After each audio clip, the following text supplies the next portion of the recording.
What's up, Doing bitch? none. Oh my goodness. Look at that hair. I know. I gotta cut it. Oh my gosh. I think we have to start over. You're already, Yeah. your voice is out of sync. It can't be out of sync. Oh, there you go. Now it looks better. There you go. Talk to me. I'm talking to you. Okay, that looks better. There. At the beginning there, it was like a little bit out of there. I was like, oh shit, here we go. We didn't even get started. We're already messing up. I know. All right. Oh my. So, we got a lot to talk about. Yeah. Because, Busy. yeah, both of us have been real busy. So, I flipped a coin, Oh. and you go first. So, before we get into our adventures, I want to say I am very happy that ZIMA is back. Oh. I've been looking for it. I can't find it yet. ZIMA is back. I saw a friend of mine. She posted a picture. She was drinking, and I was like, "Oh my God, we knew that it was coming back. We talked about it on one of our shows." And I was so excited that I immediately went to a beer distributor that we have here. They didn't have any.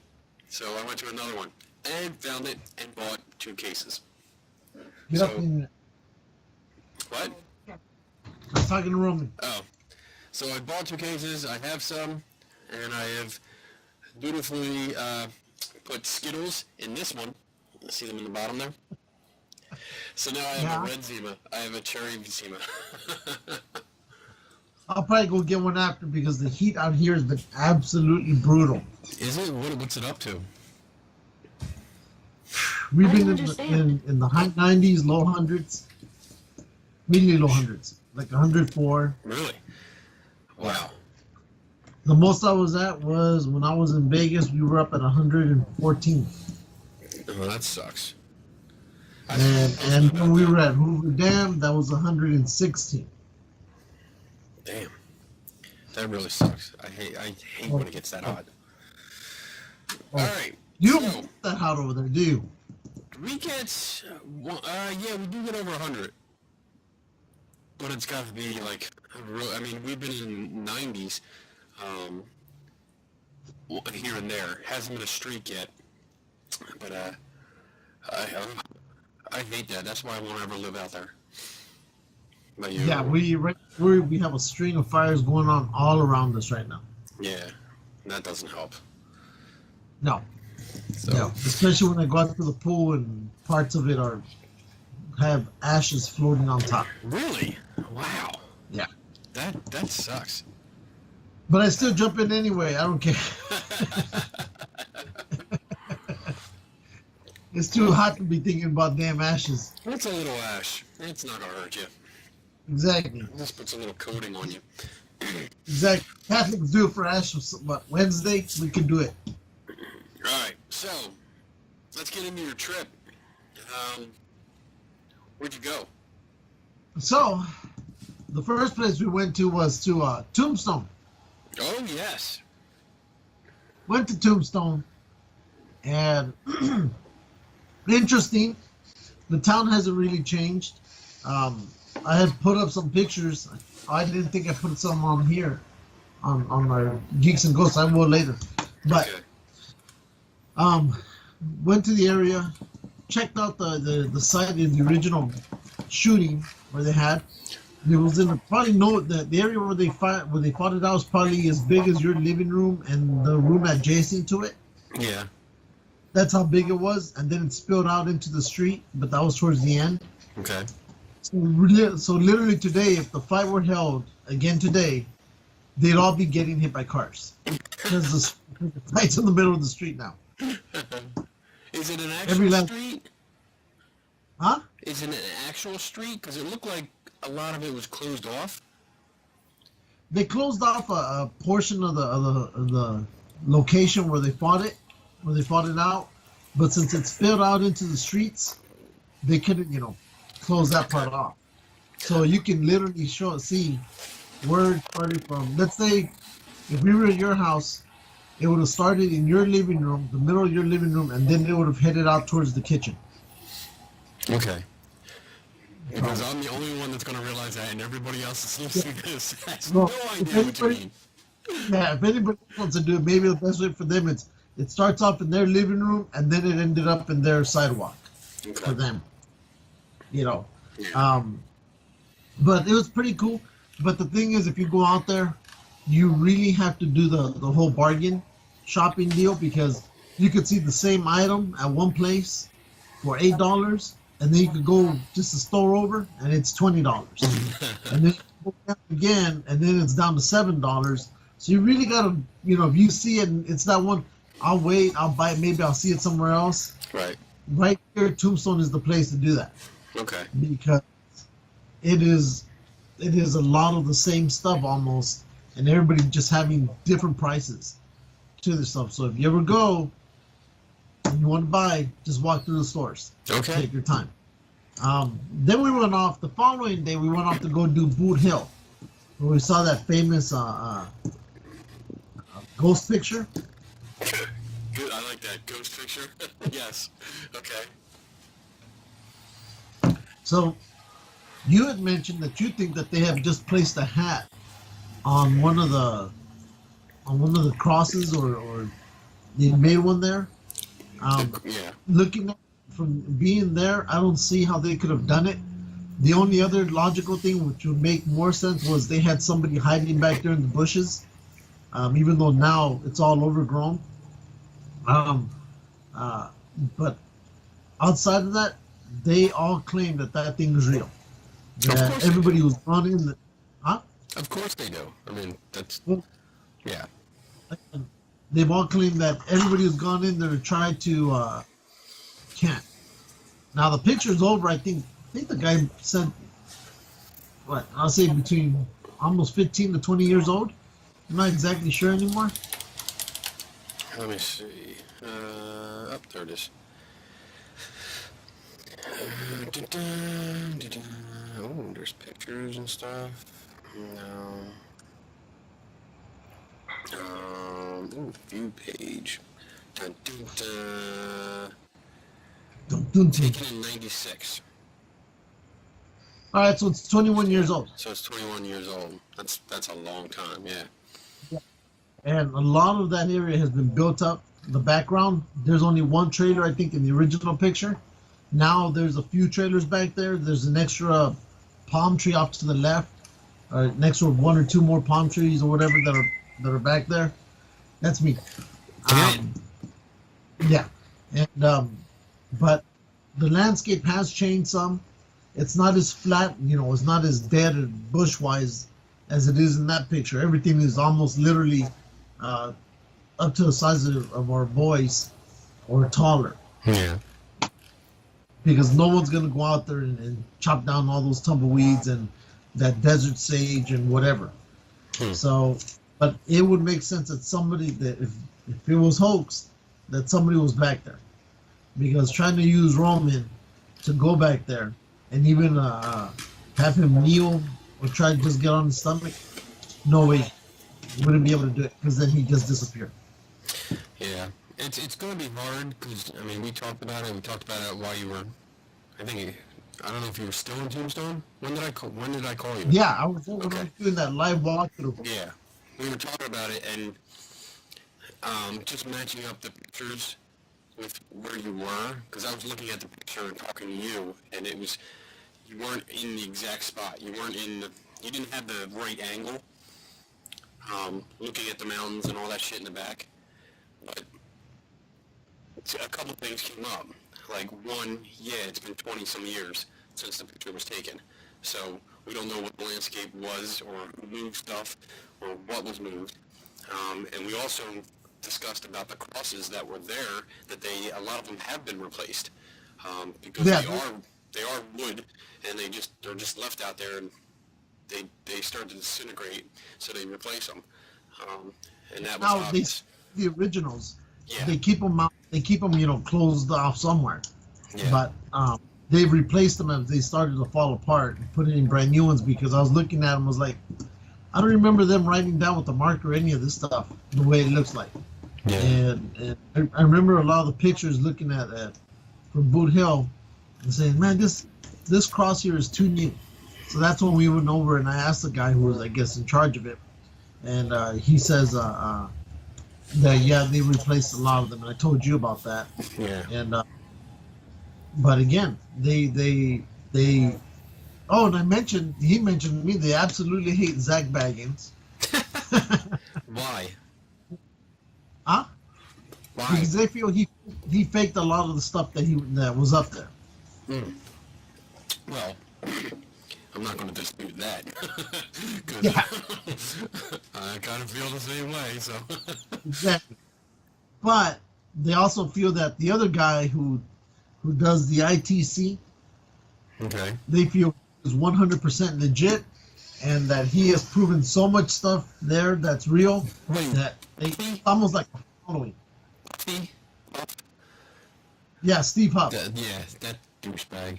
Oh my God! So they think one guy who's a waste of time is fake, but they think another guy who's even worse, more of a waste of time, is legit. Wow! Exactly.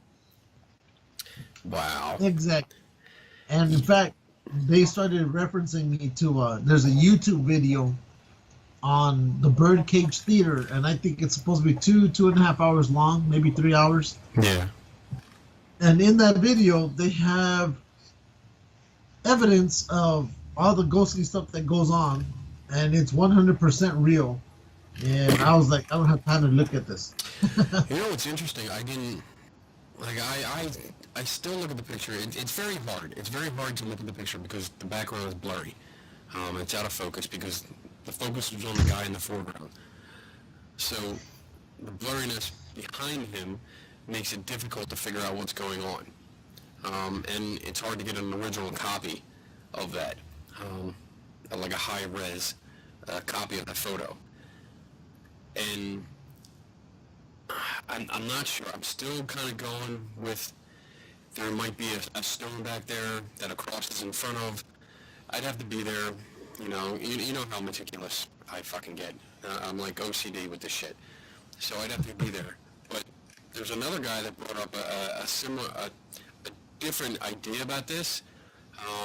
This guy runs, it's a website called Insight. His name's Blake Smith, and he does a lot of photos like this. And he actually picked up a half mannequin called Herman. And it's a military torso mannequin. Uh-huh. And you can buy it on eBay for about $200 now. And he found that it doesn't have arms. It's just a torso and a head. And he actually compared it side by side with it. I'll show you. Oh, bring it up. Yes. Let me see. Share screens. Boom. There we go. You see it? So this is Herman. And he actually put it up side by side with the picture here. Let me see if I can blow this up. I can't. That's it. There we go. And then he put it side by side like that. This is actually a pretty good idea. I hadn't thought about this before. But I don't know. Because he sees the jawline right there. I'd have to get out there. I'm going to have to get out there. But, I mean, the sideburns actually look pretty much similar. Here, and then the eyes coming out. I don't know. That might be a plausible theory there. I mean, but one of the good things is if we could get a hold of the original photographer. Yeah. Yeah, I think that would be worth it. If I get out there. And do they have the picture hanging up there? No, they don't have that picture up there. You would think they would. Yeah. But they don't. In fact, they don't have anything dealing with, ghost paraphernalia or equipment at that location.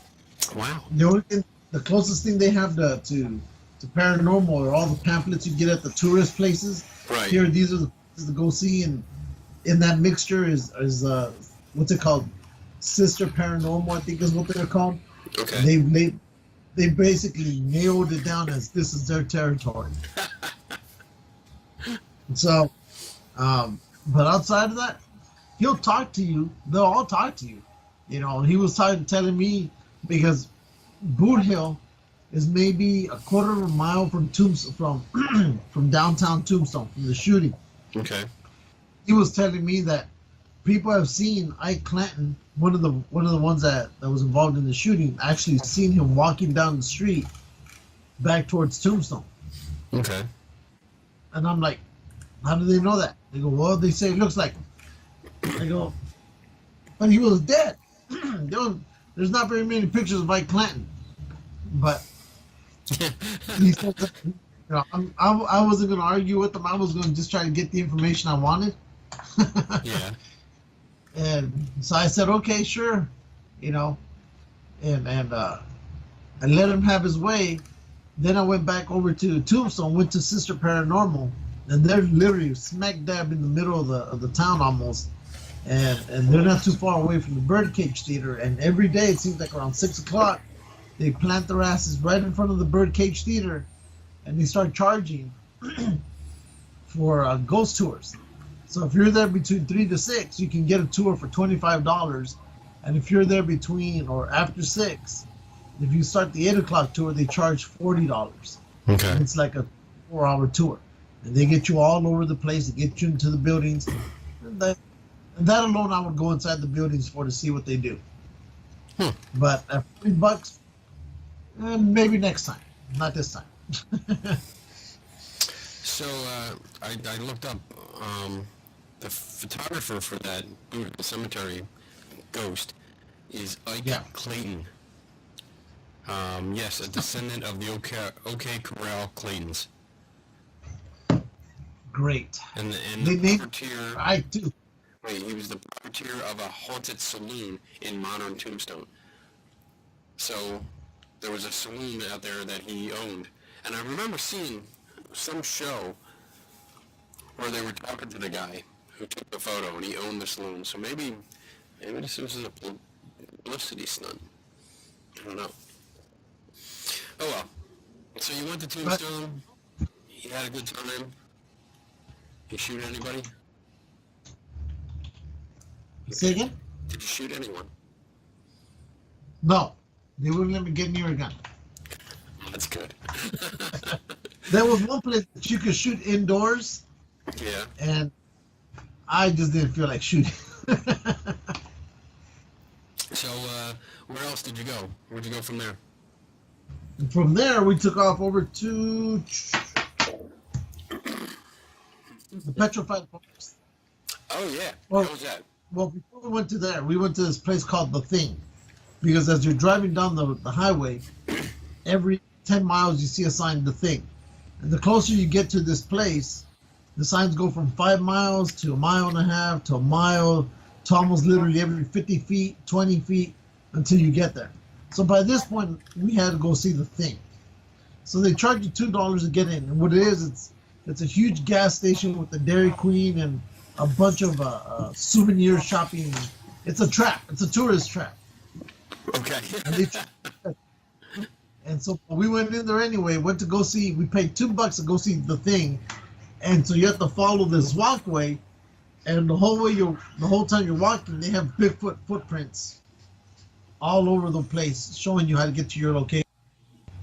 Anyway, The Thing ends up being an old mummy of an Indian that they found way back in, they think around 1940 or 1930, and they have it in a case with I guess it's a baby Indian in there, and I asked them, well, doesn't this cause trouble with the natives, because you know how they are with their dead? Well, she mentioned something about it because it comes under a grandfather clause that they can keep it there, but had it not been for that, it would have to be at the Smithsonian. So, yeah. What is that? Is that you? Is that me? I just unmuted my mic. Okay. So, but that's what they do there. From there, we took out to the Petrified Forest. That was cool. That was absolutely awesome. If you can ever go and take the wife and kid, that's very interesting. We stayed there for 2 days. It's literally the whole area is just, depending on how the sun hits it at the time of the day, it's almost like a Crayola box that's blowing up in color. because everything is beautiful out there. It's absolutely gorgeous. They keep calling it like a painter, the painter scene, and it's beautiful. From there, where do we go? We went to a hotel called the Wigwam, where you can actually sleep in an Indian wigwam. What's a wigwam? Teepees. A teepee. Why didn't you say teepee? Is that Well, racist? yeah. I don't know. I really don't know. Can you say that anymore? A wigwam. Is that what it's called? A wigwam. That's what they call it. It's a wigwam. Oh, that's cool. I like that. Wigwam. Yeah. That's a cool. So we got to stay in one of those. That was pretty cool. That was pretty interesting. I mean, it's not every day you could stay in a wigwam, for the night. Did that. Where else did we go? We went into a place called Mesa Verde, and unless you're familiar with the old archaeological site up there, it'd be worth noting. But it's the old Pueblo Indians that literally lived on top of a mountain. They carved their whole village into the side, and then they just abandoned it one day. So now you see pictures of it with it, just a stone building. What else do we? What else? Grand Canyon. Grand Canyon. Nice. You would have liked that. Yeah. Grand Canyon was fun. Patty lost her phone there. Oh. Or somebody in the canyon? In Kenya? No. She went to the restroom and she forgot it. Oh. But a guy called us back 2 days later and returned it. Oh, wow. He mailed it back here to the house. That's nice. So Patty was all ecstatic about it because she has like all these pictures. You know how everybody takes pictures with your phone? Yeah. And so she was afraid she lost all that. Well, now she's on this binge to get them all printed out right now. So in case it happens again, she has the pictures. Right. But no, they did that. What else? But the Grand Canyon was gorgeous. But it's good for maybe a day. And then after that, you come to a realization that it's just a big hole in the ground. Yeah. All it is. I flew over it when I came out of Vegas. We flew right over it, so I got to see it just from like 4,000 or 5,000 feet up, however high the plane flies. But and you'll get to look at it again. Oh, right. Yeah, this year I will. Oh my. But let me see. From Vegas, it is only. I think it's only like an hour away, hour and a half away. Okay. But if you're flying over it, why go visit? Yeah. There you go. So, exactly. But no, it was fun. Grand Canyon was pretty cool. Then we did the Hoover Dam, and that was like 114, 116 degrees, whatever the heck it was. All I know is the minute you get on, I went to the back of the truck to get some stuff, and it doesn't matter what I touched, everything was burning me. It was so hot, everything was just literally being in a hot plate. I got so many burns on my skin because it was so hot. I couldn't deal with it. It was that bad. So we did that. We hanged out, stayed there for maybe an hour, and then we were done. We said, you know what? Screw this. We'll come visit Hoover Dam another day when it's cooler. Yeah. But that's interesting. That was real cool. Cool. I mean, you see, I still gotta post those pictures up. Yes. But that was fun. I wouldn't do it in the summer though. No, summer's not good. But I will say this: a lot of people were scantily clad. Oh. Yes. Yeah. Did you get pictures of that? Yes. Yes. Awesome. But you had to do that, Yeah. and then we ended the vacation up in Vegas, and stayed there with my brother for a couple of days, and made some cool discoveries like the 99-cent shrimp cocktail we didn't know about. Found a bar where everything is $2. Every single drink over at Fremont. You know where that's at. Yeah. Yeah. Yeah. That's a great place. $2. Yeah. I love Fremont. Yeah. Everybody loves Fremont. How can you not love Fremont? That's the important thing. Well, your friend was there. The guy who was there last time with just the mankini.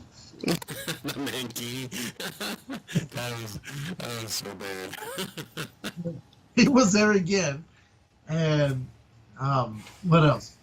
But no, after that we ended the whole trip, came home, and we were all driving for I think almost 10 days. And in 10 days we drove like almost 2,300 miles. Wow. And a lot of driving. That first day from here to Tombstone was 9 hours. Wow. So that completely burned me out. Then the next day I had to do a 5-hour drive. So literally on average we were doing 3 to 4 hour drives. We were going between locations. That is a lot, yeah. But it came out to a total of 60 hours I drove, but it was worth it. I mean, we went all the way out there, didn't get killed, got home, and we're fine. So now we're planning on doing this again, not next year, but the year after, and we'll see how that goes. Good. Good. You should come down and join us with that. Yeah. We'll see. Take 2 days or take 2 weeks and drive down, and all we're doing is we're driving. Yeah, I drive enough. I've driven enough this year that, yeah. No, I'll fly. I'll just fly. I'll skip and jump to different places. Did you do 10 hours between there and North Carolina? No, where I go in North Carolina is with one stop, usually to gas up and grab something to eat. It usually takes me about 8 hours to get there. No. It's a 10.5-hour drive out to Louisville. About 10.5, 11 hours. We usually stop on the way though, and do like a 6-hour drive, and then stop and then continue on in the morning. We were going yesterday. Yesterday I was supposed to go to a science event up in New York, but that got canceled. So. What was that about? It was there's a podcast called Skeptoid, Skeptoid.com with Brian Dunning. He's a science writer. It's a great podcast. I listen to it all the time. He releases an episode every week. It's like a 10 to 15 minute episode, and it's one topic, like psychics, or he's done ghosts, but he does like all kinds of mysteries, like even military mysteries and lights in the sky and the floating rocks, the rocks in like the dry lake bed that move. I forget the name of it, but he does episodes on everything. And he did a movie. He recently produced a movie. It's like almost an hour long, and it's pretty much about critical thinking. It's made for schools so that you can actually play it. You know how classes are timed? It's like, I forget, like 47 minutes or something like that. So we fit it in a time period for that, and then it teaches critical thinking. It goes through a couple cases that he's investigated and just teaches you how to think about it in a couple steps. And it's pretty cool. It's free. You can go online, and it's called Principles of Curiosity. So it's on YouTube, and it's free. You can watch it. But he was going to have a private screening up in New York. But he lives out there by you, somewhere around you in California. And I guess he didn't have enough people sign up for it or buy tickets, so he couldn't make the trip. I was like, fuck. I was pissed off. So what's his name? Brian Dunning. He does Skeptoid.com. That's the best way to look him up. But he, because of that was canceled, I had 2 days off that I had nothing to do. We thought briefly, because we saw Mitch, our buddy Mitch, and Steph, we went to a Star Trek, it's like a museum. Yeah, I saw that. I'm going to pull it up because it's pretty cool. Apparently they were having all sorts of fun. They were having a fun time. They went up there, it looks like they went up with a group of people, I think. Here we go. Oh, he lives in the nice area of California. Well, it's all nice. He lives in the extra. You need to have big bucks to live there, kind of California. Yeah, probably. Okay. So that's the picture of Mitch sitting in the classic Star Wars Captain's chair. Exactly. Really cool. And so we saw that, and this guy, I started reading about this museum, and it was like they, from original blueprints, from photos, from the TV show, from everything they could find, they rebuilt all these sets. And I'm not wow. going through all of his stuff, because I don't know what other pictures he has. The rest of his pictures he actually took with his 3D camera, so they're going to look goofy if I put them up here. But yeah, I've seen those. yeah, they look great, and we were gonna I was like, oh, let's go there, and I looked it up, and it's so far up in New York. You know how like New York, when you're looking at it, there's like it goes above Pennsylvania, and then the East Coast it goes way up, like almost to Maine. That's where it was. So it's 2.5 hours to New York City from me, and this place, it would have taken us over 6 hours, like 6-7 hours to get to. And probably more, because it was really far out there. I was like, nah, let's not do this. Maybe we'll do it for like a weekend. We'll go stay overnight and we'll go visit it. So, yeah. So well, so we're talking now that we're talking about a guy who's taken something and made it into something else. Okay. That brings me up to the Flintstone camp that I went to. Oh, yeah. How was that? Well, it was fun. I completely enjoyed it. But outside. What was it? Outside. Oh, okay. But once I went inside, it completely destroyed anything I had hopes for in this place. Because you go in and I'm trying to bring up the pictures right now. I'm trying to go through all these pictures while we're talking so I can zoom in right there. And it looks just like, bedrock on the outside. Okay.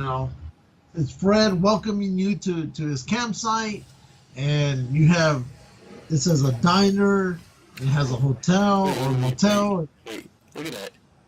I put one skid on there. Look at how fast, look at all that fizz. Sorry. Skittles, I thought it would do with the other stuff. What other stuff? You know how you put the Coke and the Mentos? Can you hear that? Yeah. That's going crazy, dude. That's why before the show, when you asked me if I spit in the bottle, I didn't spit in the bottle. I put 4 of them in there, and it started doing the Mentos thing. Like, it started bubbling over. I was like, oh, shit. Oh, no. So, yeah. That's so cool. All right, go ahead. I'm sorry. I didn't mean to cut you off. Oh, there it goes. No. There it goes. That's cool. No, I don't want it to go. Now I gotta go get me a ZIMA at the end. I think I know one place that should have them down here. I haven't just gotta checked. find them. I'm gonna have to find them. Yeah, that's so cool. All right, Is there like an Alka-Seltzer going off in there? That's what it looks like. You know what? Yeah, like when you put an Alka-Seltzer in water, that's what it looks like. And that was just one. Like, oh, I want to put more in there, but I don't want to spill it all over the place. Now I want to do a Mentos thing. You should do it. No. No. So okay, from the outside it looked like bedrock. Just like bedrock. From the cartoon. Bedrock, the town from the cartoon. Okay. Yeah. So when you got inside... Here it is. Let me see if I can, try to share. Now, is everything outside? Like, do you just pass through like gates and stuff, and then go inside, and everything's outside, or is it inside a building? Well, it's almost like 3 parts. You have the parking lot that welcomes you to, hey, this is, bedrock. And then you bring it over here. Uh-oh, here we go. All right. See it? Do you see anything? I see a bunch of pictures, yeah. Let me see if I can click on one. I see Fred. And it's thinking. It's thinking, it's not sure what to do. Exactly. It's saying maybe. Is that how pictures come up on Facebook? What happened? it looks, your pictures come out different than mine when I put my Really? pictures on Facebook. Yeah. Huh. Well, here you go. Look at that. Okay, so that's inside the park or outside the park? Yeah, this is the parking lot. Okay. All right. So I thought, okay, kind of like when you go in there, you see the building, and you think, okay, so everything must be, towards Flintstones inside, because you have this, you have the Flintstone campground in the back, So I thought when we went inside the building, I thought it was all gonna be, all Flintstones, everything, colorful, cartoonish, you name it. But and as soon as we want, now mind you, the Indians run this stuff. Oh, here Okay? comes the racist shit. Here it comes. Yeah, well, by this time, I figured out that the Indians will gouge you for anything and everything when it comes to buying shit. And there it is. Everybody is listening. Please send your hate now to Lou Castillo in California. He will take care of everything. So, but I mean, and I didn't take pictures of the rest of it, but when I went in, this is the first thing I see. I'm like, oh, okay, so they have a bedrock behind this building, right? That's closed off. You can only get in there if you pay $5 to get in. Okay. Right? Now it's all interactive. It's the town of Bedrock, and they have like a little train that rides around there, and it's just stuff you can interact and go inside and out of the buildings and get in the cars and whatnot. Right. Well, as soon as you make a right from here, all I got was literally just aisles and aisles of shit. Indian crap, souvenir crap, you name it. Because instead of them sticking to, the theme of Fred Flintstone, because look, this is supposed to say Fred's Diner, but the diner part isn't working. Right? Okay. And so, but it's literally almost like, I would say 15 yards or it's as long as your house. And the only thing they dedicated souvenir wise to the Flintstones is maybe a table's worth of junk, right? That's, so if you think about it, think of your house lengthwise, and everything, every bit of it, every aisle, there's souvenirs and Indian stuff, but in the middle there's one table full of Fred Flintstone crap. And I was like, and half of that table was t-shirts, and the other half was just some crap stickers, magnets, what else? Just shit, right? They were selling Indian stuff that I think, because one of my friends told me to go here, and since this is on the way out of the Grand Canyon, going toward, Hoover Dam, we didn't go out of our way, it was just right there. Okay. He told us about it, so we went there, and she goes, oh yeah, I remember seeing all that stuff. And I go, I'm pretty sure a lot of the Indian stuff that they were selling, like they were Indian dolls, they were selling them for $30, and they were dusty as hell. And I told her, I'm pretty sure the same dolls that were there when you were there last time are still there. Yeah, because nobody's buying them. No, I mean, some of them were like, I guess because the heat warped open the boxes on some of them, and yet the price is $30, and the dust has gotten inside it. And I'm like, ain't no way I'm buying any of this. So it just took everything away from me. I'm like, I don't. Now, when we were going to stop here to eat, right? This picture gives this diner no justice at all. In fact, this picture makes it look like there's so much room in there that you can hang out. Complete opposite. There is no room in there. There is none. I mean, when I looked at it, people were, just crammed in there. Yeah. And Rome asking, are we going to eat here? And I go, not anymore. We're not. So we were at that end of the diner, or of the building. There's at the other end, I showed you the entry, how much it costs, in $5. Yeah. At this end, at the other side, we were at the exit of the building, so you could literally walk out into Bedrock and not pay. So Roman ran off into there, and so I followed him. And That's so fucking typical of you. but and it wasn't the first time I went in somewhere I didn't pay on this trip. I know. And on here, but we didn't go. We just stepped out of the building. I guess we went into their lunch area, and all the dinosaurs that were in this back area. Look, I mean, some of this stuff was cool, right? But if you go to like the diner, I mean, if you were looking at this is like the dinosaurs all back here. Yeah. They all look like they were made out of very, very bad paper mache. Right? I mean, it was just really horrible. And Roman and I were just looking. There's Roman right here. Yeah. And we just kept looking at everything here. And the guy who was supposed to be driving the train was drunk. Okay? He was on the opposite end of us from where we were at. And so I was taking pictures of everything, and yeah, it's just bad paper mache gone horribly wrong in the middle of the desert, you know, because you could see the brontosaurus bones as picket fences or something. Yeah. Roman and I were like, no, you know what? This has completely ruined us. We don't want to pay the $5 to come in, and the gift shop absolutely destroyed it for us more than anything. So I told people, if you're gonna go here, go in. Don't expect a lot. You know, take it for what it is, and then you leave. My mistake was thinking it was all gonna be Fred Flintstone all the time, every time, everywhere. And no. So let's put this building in here, right? Yeah. This back here, diner. That section's the diner. Okay.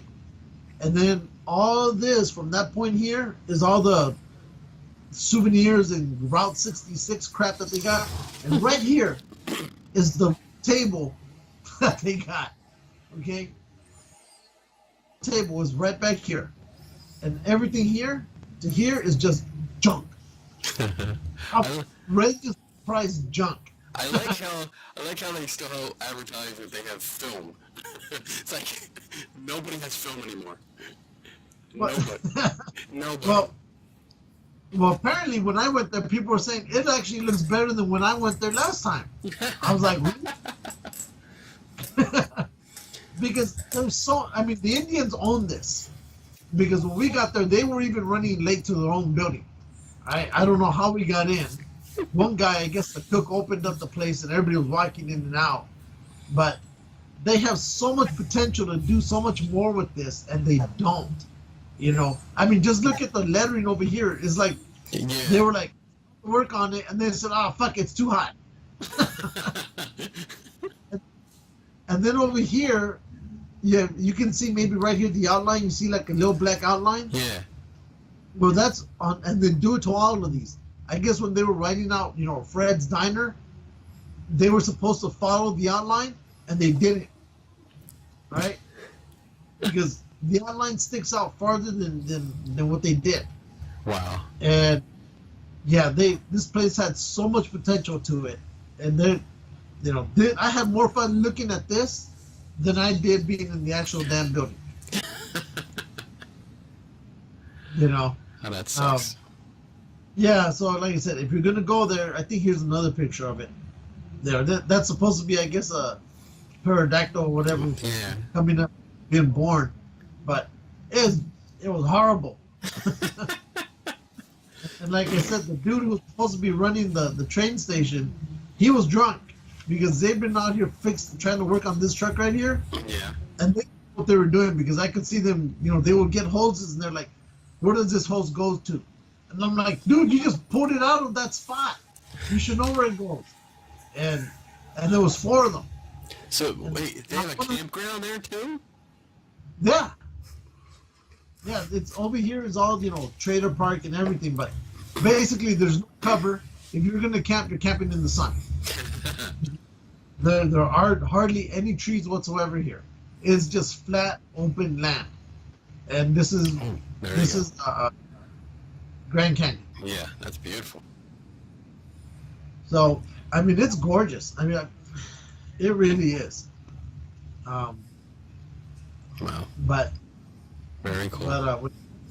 when it comes to Tombstone or to that Barney nonsense, The Flintstones. yeah, it was more like he was running it. Nice. You know. Sweet. So, Oh, I mean, there you are. where am I? There I There you am. go. All right. Moving on. Moving along. I went up to the New Jersey Toy-Con. You know what? Still get you tickets for that as media. Yeah, I could. I just didn't. I wasn't planning on going. It was just one of the things where it's like, oh well, you know what? We don't have anything to do Sunday. Let's just go up. So it was no big deal. We had a party the night before, which was awesome. It was a lot of people came out, and we drank a lot. A lot. And so yeah, it was good. We went up. I got some toys. You want to see what I got? Yeah, because I saw some of them. It looked interesting. Yes, I did post some. I also have stuff from flea markets that I haven't shown for a while. Oh, okay. We've done. Look, I'll show you this. You can't see me. Okay, good. I got these at a flea market. You ready? You ready? Yeah. Hawkins! Those- What? have those? What'd you say? Didn't you already have those? No. I don't have these. Did I show them to you before? It was Yeah, wild they when look I got there. them. Oh, I wasn't sure if I showed them or not. Well, you All right, did. That's screwed up. You know. All right, well, let's see. What else did I get? I got these guys, because now I'm addicted to frickin' Pops. Oh, hell. So now I got Scooby-Doo and Shaggy. I got Ferris Bueller, Dancing Ferris Bueller. Yeah, you have to have that one. Have to. I saw that, I was like, damn. I got Baze from Rogue One, and that'll match, I forget his name, the blind guy from Rogue One. That's his buddy, so now I have both of them. And you might like this. What is that? King Tut? King Tut from the original Batman series. Oh, dude. You know what? That guy always gave me the willies. The original Bat dude, that guy always gave me more concern than anybody else on that damn show. Really? Why? I don't know, just the way he looked, the way he was. I just like, oh. I picked these guys up. Yeah, I saw that. Great. They were gonna, something went down. So I don't know why it's so bright. Him, and I got He's all white. the boys. I got, let me get them all. So everybody can see them. Dun, dun, dun. All the boys. So the question comes back is, where are you gonna put all this stuff? No fucking clue. No clue, dude. Right now they're up on my ledge here. I got a ledge in front of me. Like I have my desk, and then I have a raised part of the desk in front that the monitors are on, and I have all these trinkets. So right now that's where they are. I've seen all that stuff. What? I've seen all the stuff you have in there. Yes. And I've seen your shelves, and I don't see how you have any more room for anything. Is that the McDonald's one? Burger King. Oh, Burger King. Burger King had them. So that's an original Jedi. This is an original Jedi glass. It's from '83. Makes you wonder how they survived all these years. And that's a 77 glass. Is that Burger King also or McDonald's? That's, this is Burger King, I believe. Let's see. Burger King, yes. There's a logo. See, that was when Burger King was the shit. Yeah. That's when Burger King was cool. Now their food sucks. all the food sucks from fast food joints. All of it.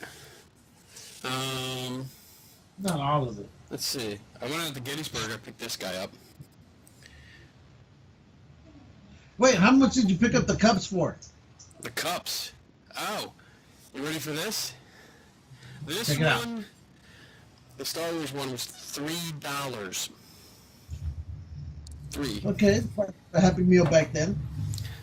This and this, $1 each. Wow. I got them for $1 each. Yes, they were. These I actually picked up. I got the Star Wars one from the Toy Con, and these two Jedi ones I got from the flea market right by my house. So it was the first time I saw them there, and I was like, damn. All right, I picked them up. Cool. What else I get? Oh, you like this too. I had that one. Jordy? Yep. I picked it up because when I go back down to North Carolina in next month, I'm going to be there for 2 weeks, so I'm going to have a weekend where I'm staying over, and it just so happens that Raleigh SuperCon is going on then. It's 3-day conference, Comic-Con, and LeVar Burton's going to be there. Ah, I see where you're going. So I was like, oh, well, now I have something. If, depending on how much he charges for an autograph, I might be able to get one. I see he'll charge around $30. You think? Let me see. Because, you know what? They have stuff up. You can look it up beforehand, which is nice. And then I can get depressed right now and say, well, I wasted money because I'm not going to get a autograph because I'm not paying like $30. Brent Spiner is going to be there too. Data? Yeah. Oh, Yeah. I like it. They're both going to be there. Well, I know Linda Carter is going back to the Palm Springs convention at the end of August. Ernie Hudson's going to be there. Oh, Wait, so Linda Carter's going to a convention? yeah. Over here in Palm Springs. Oh my god, I love her. So I missed her the first time, but when I found out she's going to be there again, I said, I'm going to be there this time too. Damn right you will be. So, if you want, I'm going to pick you up an autograph. But if you don't like her, then, Oh, I love her.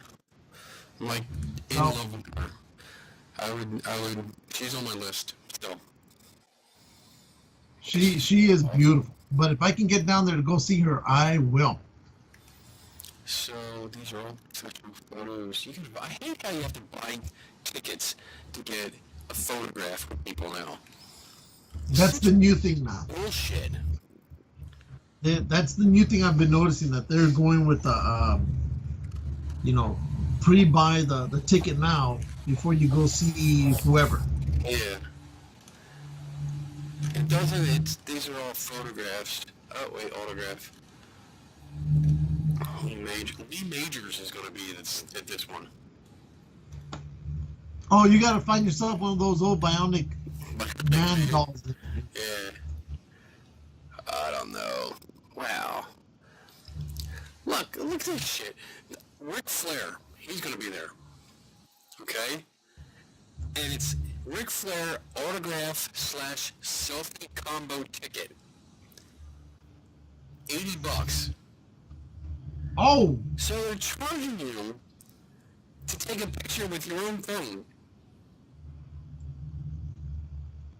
$80. $80. You get an autograph, and you get to take a picture with your own phone. Fuck that.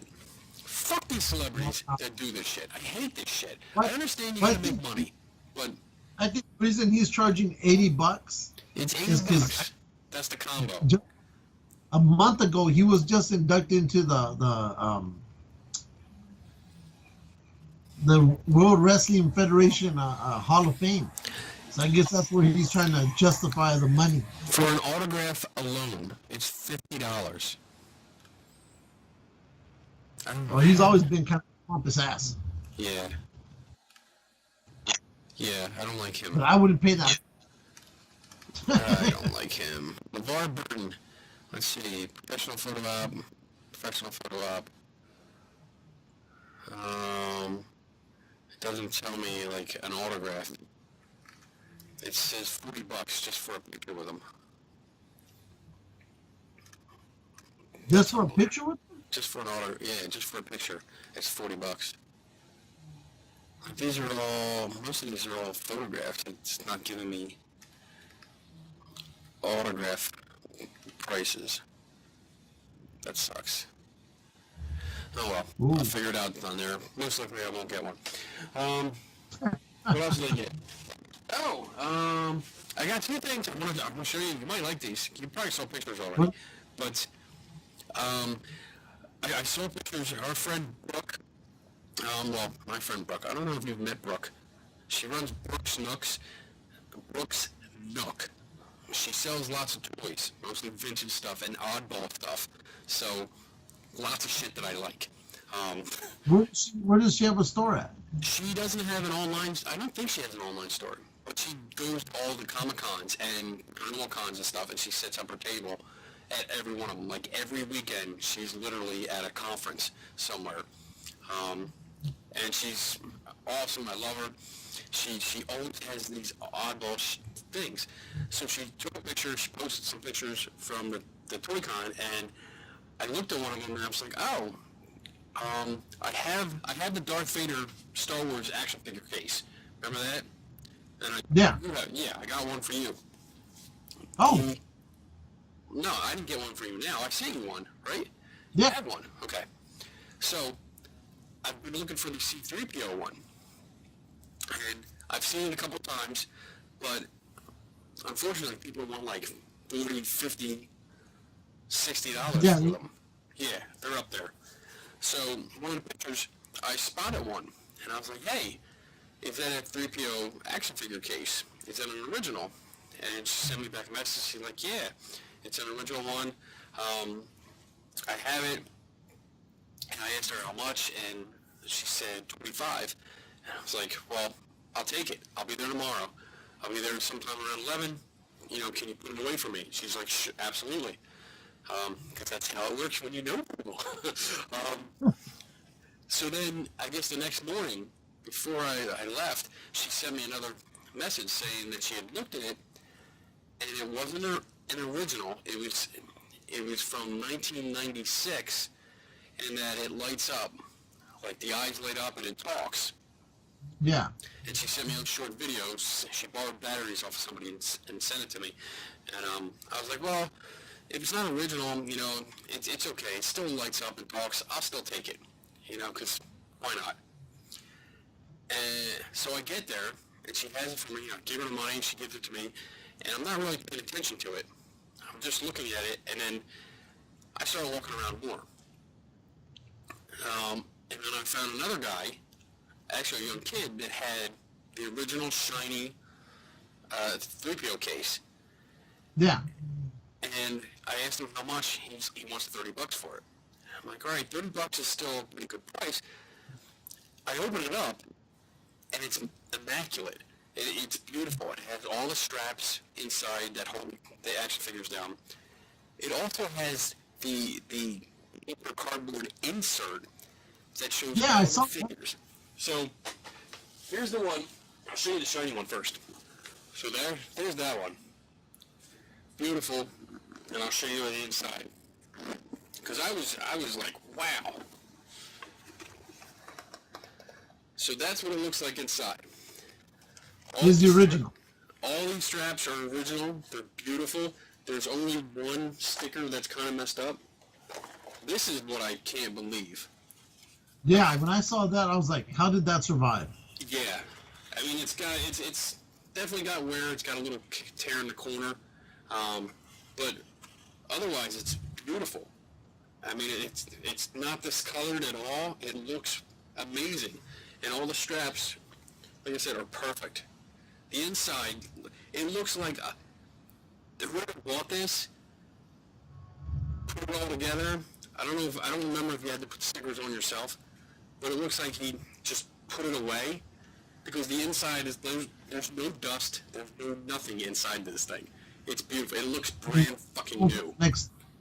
We left it alone for the next 30 or 40 years. Yeah, that's it. He bought it and that was it. So I have that one now. That's going to be going up on my shelf with Darth Vader. And then this is the one I got off of Brooke. So you can see it's more like a bronze kind of tan, brownish look. More cartoonish looking. Well, it's the same exact mold. But yeah, the color makes it look different, but it's the same exact mold. The difference is the color, the eyes, and the mouth. Wait. Hi, I'm C-3PO. Human final relation. R2-D2, where are you? So this is the one I got off of Brooke. Like I said, the batteries, I put batteries in it. Obviously, it works. It doesn't have any straps in it. It's just plain. It's just this. But when I took it out and I started comparing them, because I wanted to see if there was differences. You know, if this one was supposed to be from 96 and the other one was 83. But I looked on the back, and I don't know if you can see this.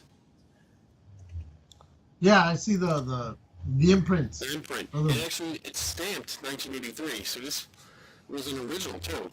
They released both in the 83. You could have the battery operated one that talked and flashed, but yeah. So this is all original, which is cool. It made it even better. You got two originals. Yes. So and that So one, give the kid the $30? Say that again. Did you give the kid the $30, or did Yes. you give him a little extra? Or what? No, I gave him $30. That's what he wanted. So I was like, okay.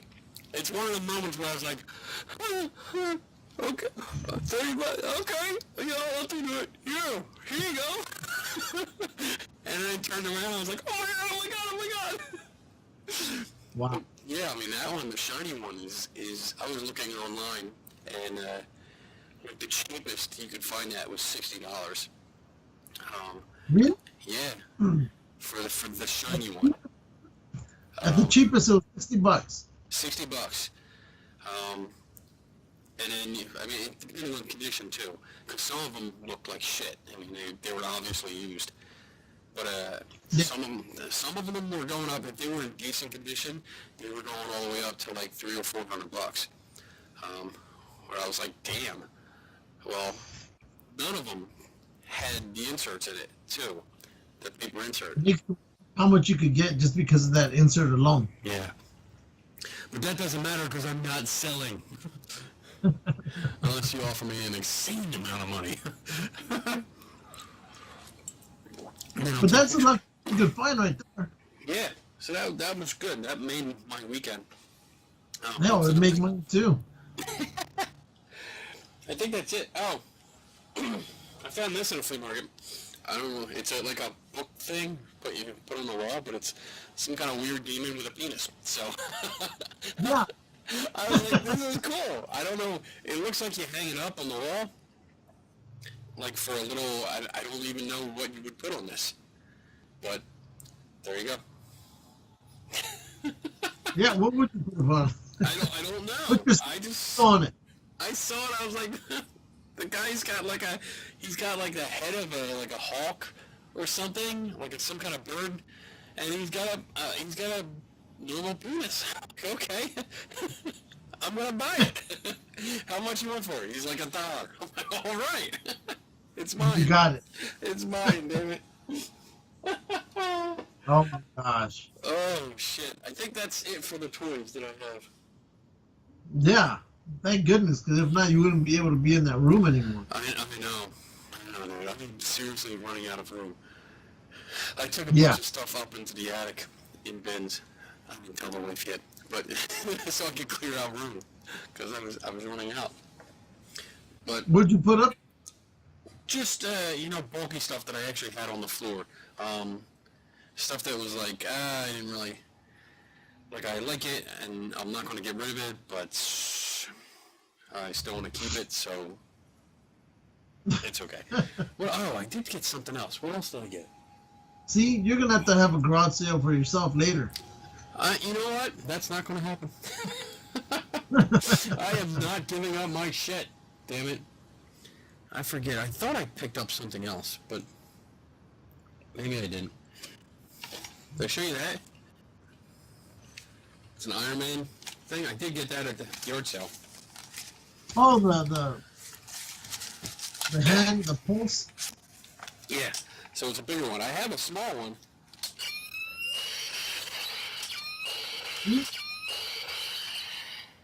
Now you can fight Jason Gowan with it. That's right. Here's the small one that I've had. And now I got the big one. Which one's better? Which one? Well, they both make sounds. Like this one, you have to push. But this one just does it when you flip it up. So now I'm going to be all Iron Man'd out. I kind of like the other one there. This one? Yeah, if all you gotta do is this. Yeah. So now I gotta find another one of these and I can put it on. I can start making my own costume. You hear that, Gowan? I'm coming for you, bitch.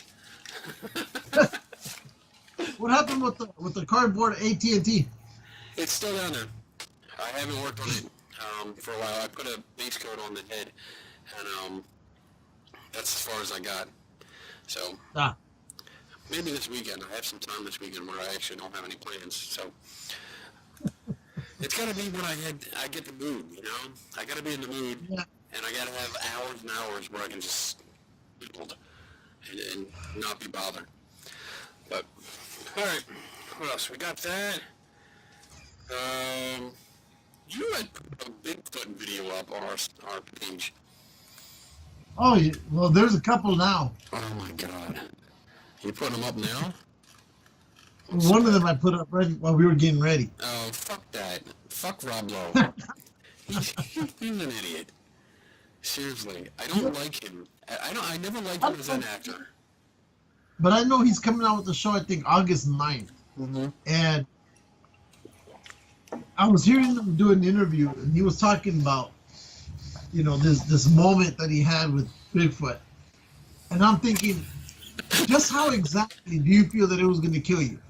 You know, I mean, because Bigfoot, all he does is he hides behind trees, and then when you're not looking, he runs off and is never to be seen again until the next time. So I just want to know how Bigfoot was going to kill this guy. No, you're definitely going to watch his show. Maybe not, because ever since we now got rid of cable, we no longer have DirecTV. Yeah. We're back 1960s with the antenna. Really? Yeah. That still works? You know what? I absolutely love it. And I'll tell you why. Tell me why. One, it's free, but regardless, back before they went with all this HD cable and whatnot, yeah, you got your channel 2, channel 4, over here it's 2, 4, 7, 9, 11, and 13. And then all the public channels.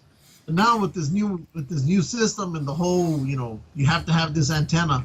Now you have channel 2, then channel 2.1, 2.2, and then channel 4 and 4.1 and 4.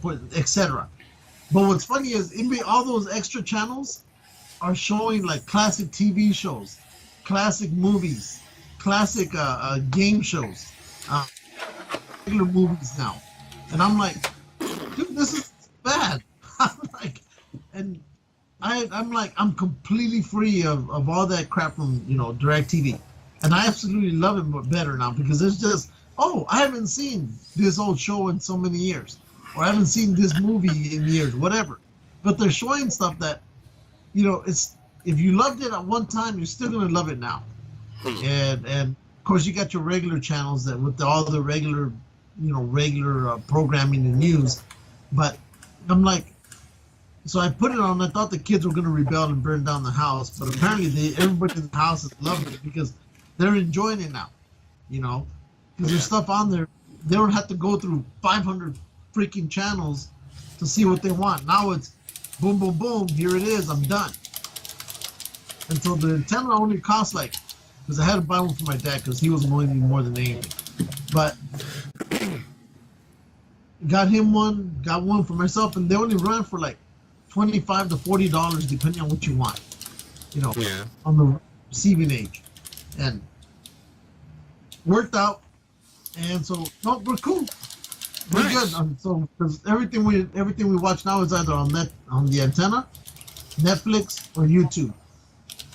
And of course, if you Yeah. have a black box, we got the black box. Yeah. So, so I'm thinking, I really don't need DirecTV. Why should I be paying $100 for it, a month, when everything else we do is on all the other four, along with the DVDs that we have here already.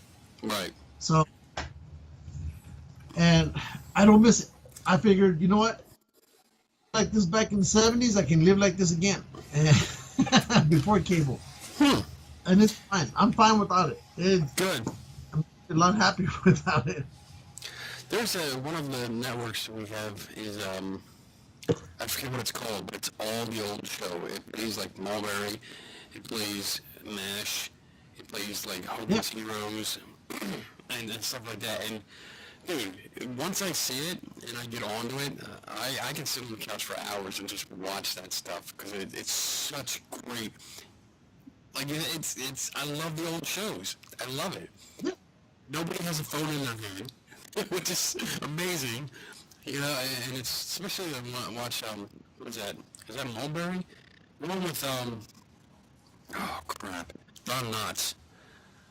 Oh. Where he's the deputy sheriff, and then the other guy, Andy Griffith. Yeah, love that. Love it. Black and white. Hardly any phone. There's no TV. I was watching Ozzie and Harriet. Mm-hmm. I was like, seen this forever. Absolutely. And I was watching what's happening and Dynamite and whatnot. So right. You know what? Speaking of that guy, Dynamite, he's gonna be at the conference that I'm gonna be at, the Comic-Con. Jimmy Walker? Yes. That's his name. Yes. I was sitting down when the last time I was down in Raleigh. I was looking at the guests with a friend of mine, and she's going down the list, and I was like, oh my god, Dynamite. She's like, what? I'm like, Dynamite. I'm like, I gotta meet him. I gotta get a picture with him. So I might be spending a lot of money. Cool. Yeah, he was cool. That would be cool. He's still doing well for himself. Yeah. Yep, he's dating Ann Coulter. I don't care for her much, but she's that white blonde chick who's always, she's bashes everybody. She's always on the political shows. Okay. All right, so we did Rob Lowe, stupid show that you're gonna watch, even though you're saying you're gonna watch it anyway. I know you are. I'll probably watch it somehow if You'll I watch want the to. first episode. You'll see it. It'll come on Netflix. Yeah, if it's on Netflix, I'll watch it there. Let's see. You got a video up here. Bigfoot howls. Juveniles gone wild. They were partying in the woods. Oh my god. All right, I'm gonna share this. We'll see if this Share works. it. I'm gonna share a screen, and then I'm gonna share the audio. See if this works. Okay, you ready? You should. You ready? Can you see it? Yeah. Here we go.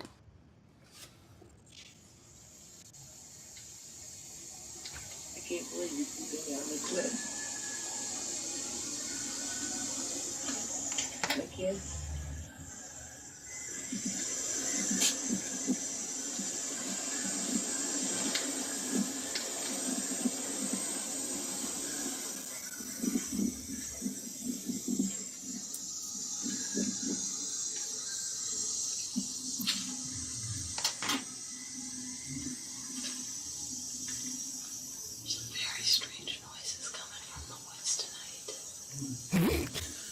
Animals are fornicating. Yeah.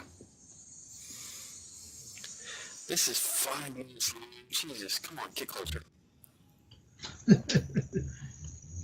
We're jumping ahead. All I hear is little, very far off, high-pitched noises. It's like a bunch of little chimps.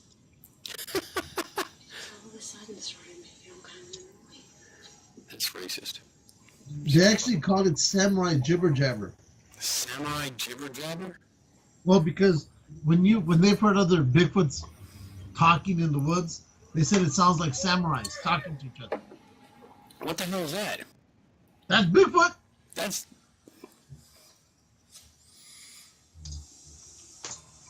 I don't hear anything.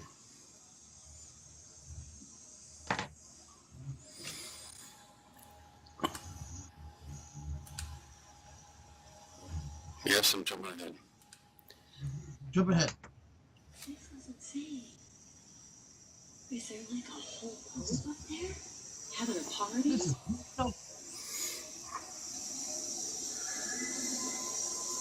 Alright, if I turn the volume up, I can hear it.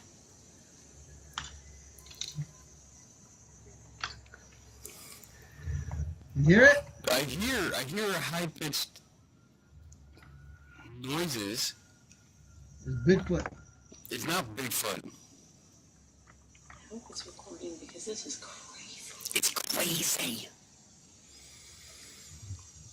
Bitch, go up the hill. Everything's so crazy now. Go up the hill and see. Right up where Neil, Go up the hill. Mike and I, She's going up the hill. the camera now is back that way a little further. They have no idea where it is. In the middle of nowhere. Oh my god. Oh my god. It's funny, Eric Altman. They're moving. Eric, you see this shit. You know what to do. You know what? I'm gonna predict the end of the video. They don't see Bigfoot. You ready? Let's just jump to the end. Nope, we're still in the same place. They didn't move. Wow, that was crazy. That was crazy. We didn't see anything. That's crazy. That's dumb. That was dumb. That was dumb. Oh! Speaking Uh-oh. of going up a hill to see something. Holy shit, dude. We gotta talk about this. Uh-oh. So the last show, I'm uploading it, okay? Yeah? And I go on YouTube. You go on normal way. You just go on the main page, and they have like recommended videos for you. Okay. So All right. I see one. One catches my eye. It says Which video? X-wing in backyard. Oh, okay. So I'm like, all right. Well, let me see what this is. Let me quick. It's only a couple minutes long, and it's a guy that it looks like he has a YouTube channel that he goes exploring for things, and he's walking through the woods for a long time, and he's talking about you have to go through like this country club, you have to park by a country club or tennis club, and then walk along the outskirts because they don't let you trespass, but you go through the woods, you have to cross a creek and jump a hill and go through oaks and all this stuff. The hell? He comes up to someone's backyard and gets excited because this person has a full-sized X-wing fighter in his backyard. Really? Yes. And it's freaking amazing. Uh-huh. Like I'm watching, I'm like, wow, this is really cool. I wonder where this is. So I look it up, and it's in Virginia. Uh-huh. Right around Washington, D.C., and about 20 minutes off of my normal route to go down to North Carolina. Well, since you're already driving 8 hours, why not? Why not? It's like, I'm totally doing this. There's no way I'm not doing this. So, yes, I went, and I found the place. I actually found it on Google. If you go on Google and type in X-ray backyard, it comes up. And it puts it on the map for you. It's got a push pin for it. So I was like, oh, this is great. I know exactly where it is. I studied the entire neighborhood, and it's like a very rich neighborhood, very big houses. Like my house is pretty much a garage to them. Wow. So I was like, all right, cool. You can see it from the Google picture, from Google Earth. Share. So I'm looking for the pictures. Relax. Oh. Oh wow, there's a lot of pictures I have up. Holy shit. I gotta look, because let's see, albums. Nine photos. I'm not sure if it's under there. I have to find them now. Oh, my pictures come up like yours now. Wow, look at that. Ooh, That's well, interesting. Facebook did an update. Maybe you weren't aware. Fuckers. I hate when they do updates. They did this new update that I absolutely hate, and it's one like if you're scrolling through your feed, and Yeah. if they have video, you play all the fucking videos with sound, and I'm like, I don't want to hear this. Yeah. Where are my pictures? Son of a bitch. I'm gonna have to go through my timeline and find them. But anyway, so I found out exactly where it was. I drove down there, got in the area, and realized like this very long, probably 25-minute walk that the guy in the video did, you don't have to do. I literally parked less than 10 minutes away from a path that I walked down into the woods, and had it up on my GPS, and followed the GPS, walked right up to it, boom, it was there, and it was beautiful. I freaking loved it. I'm getting there. Were you tempted to go knock on the guy's front door? I was tempted, and I actually pulled up to his front door first. I pulled up because he lives in a cul-de-sac. I actually drove up the cul-de-sac, parked outside of his house, and I was like, should I do this? And then I'm thinking, like, how many people do this? How many people actually go up and do this to him? He probably hates it. On them. What? And then get the cops called on them. Yeah. I don't need to be arrested before I got there. I don't need any of that shit. So, there it is. Found it. So I got Does he have cameras back there? What? Does he have cameras back there? I didn't see any cameras. He definitely has the fence heightened. There you go. There's a picture. Oh yes, I saw that picture and I thought it was so cool. That's the top of the main fence, and then you can see the grid here. He actually has more fencing going up, much higher, so you can't get up, but I was still happy to see that. Plus, I was wearing my Star Wars X-Wing shirt for the occasion. So there's a pretty good shot of it. And it's beautiful. I mean, it looks full-size. The detail in this thing was fucking amazing. I did get close-ups, it's even better. But you can see, like, for all the cutouts, there are tracks here for the S-foils to close. And when you get real close, the hatch here is separated, so it looks like it does open. So this is not just something that somebody built. This is a working prop model. And from what I gathered, there's not a lot of information about it, but it sounds like the guy that owns it, whatever company he runs, was associated with Lucasfilm somehow. They did some work for him, and he was able to acquire this from it. So it's an actual prop from the 77 Star Wars, but I don't think it was actually in the film. It might have been. It might have been. I don't know. But they don't know. Everybody says that it probably wasn't. I just wonder if he covers it, like, when it snows or because it snows out there. Yeah. So, I mean, he has to take care of it in some form or fashion that it doesn't get, beaten up by the weather. I don't know what he does. I've pretty much seen the same view of pictures of it. Everybody has the same view. But like I was getting closer. I was trying to get close-up shots, as close as I could get. But I mean, look at that shit. That's beautiful. I don't know. I think what you do is you need to make contact with this man. I plan on it. I have his address, so I'm going to send him a letter, like an actual written letter, and explain what I'm doing, that we have this show, we'd like to interview him and get the real story, because nobody has a real story. And hopefully he invites me to come down and interview him, and I'll drive down and be able to get inside the fence. And then he'll give you the X-Wing and said, here, you can have it because you've been such a great guy. Yeah, I wish. Now, would you be able to put something like that in your backyard, or is it too big for that? I think it would take up the backyard. Really? It's that long? Well, it's wide. I mean, it's big, dude. It is big. It probably, I could fit it. Yeah, I think it would just fit. I'd have to have it lifted over everything and put it back there.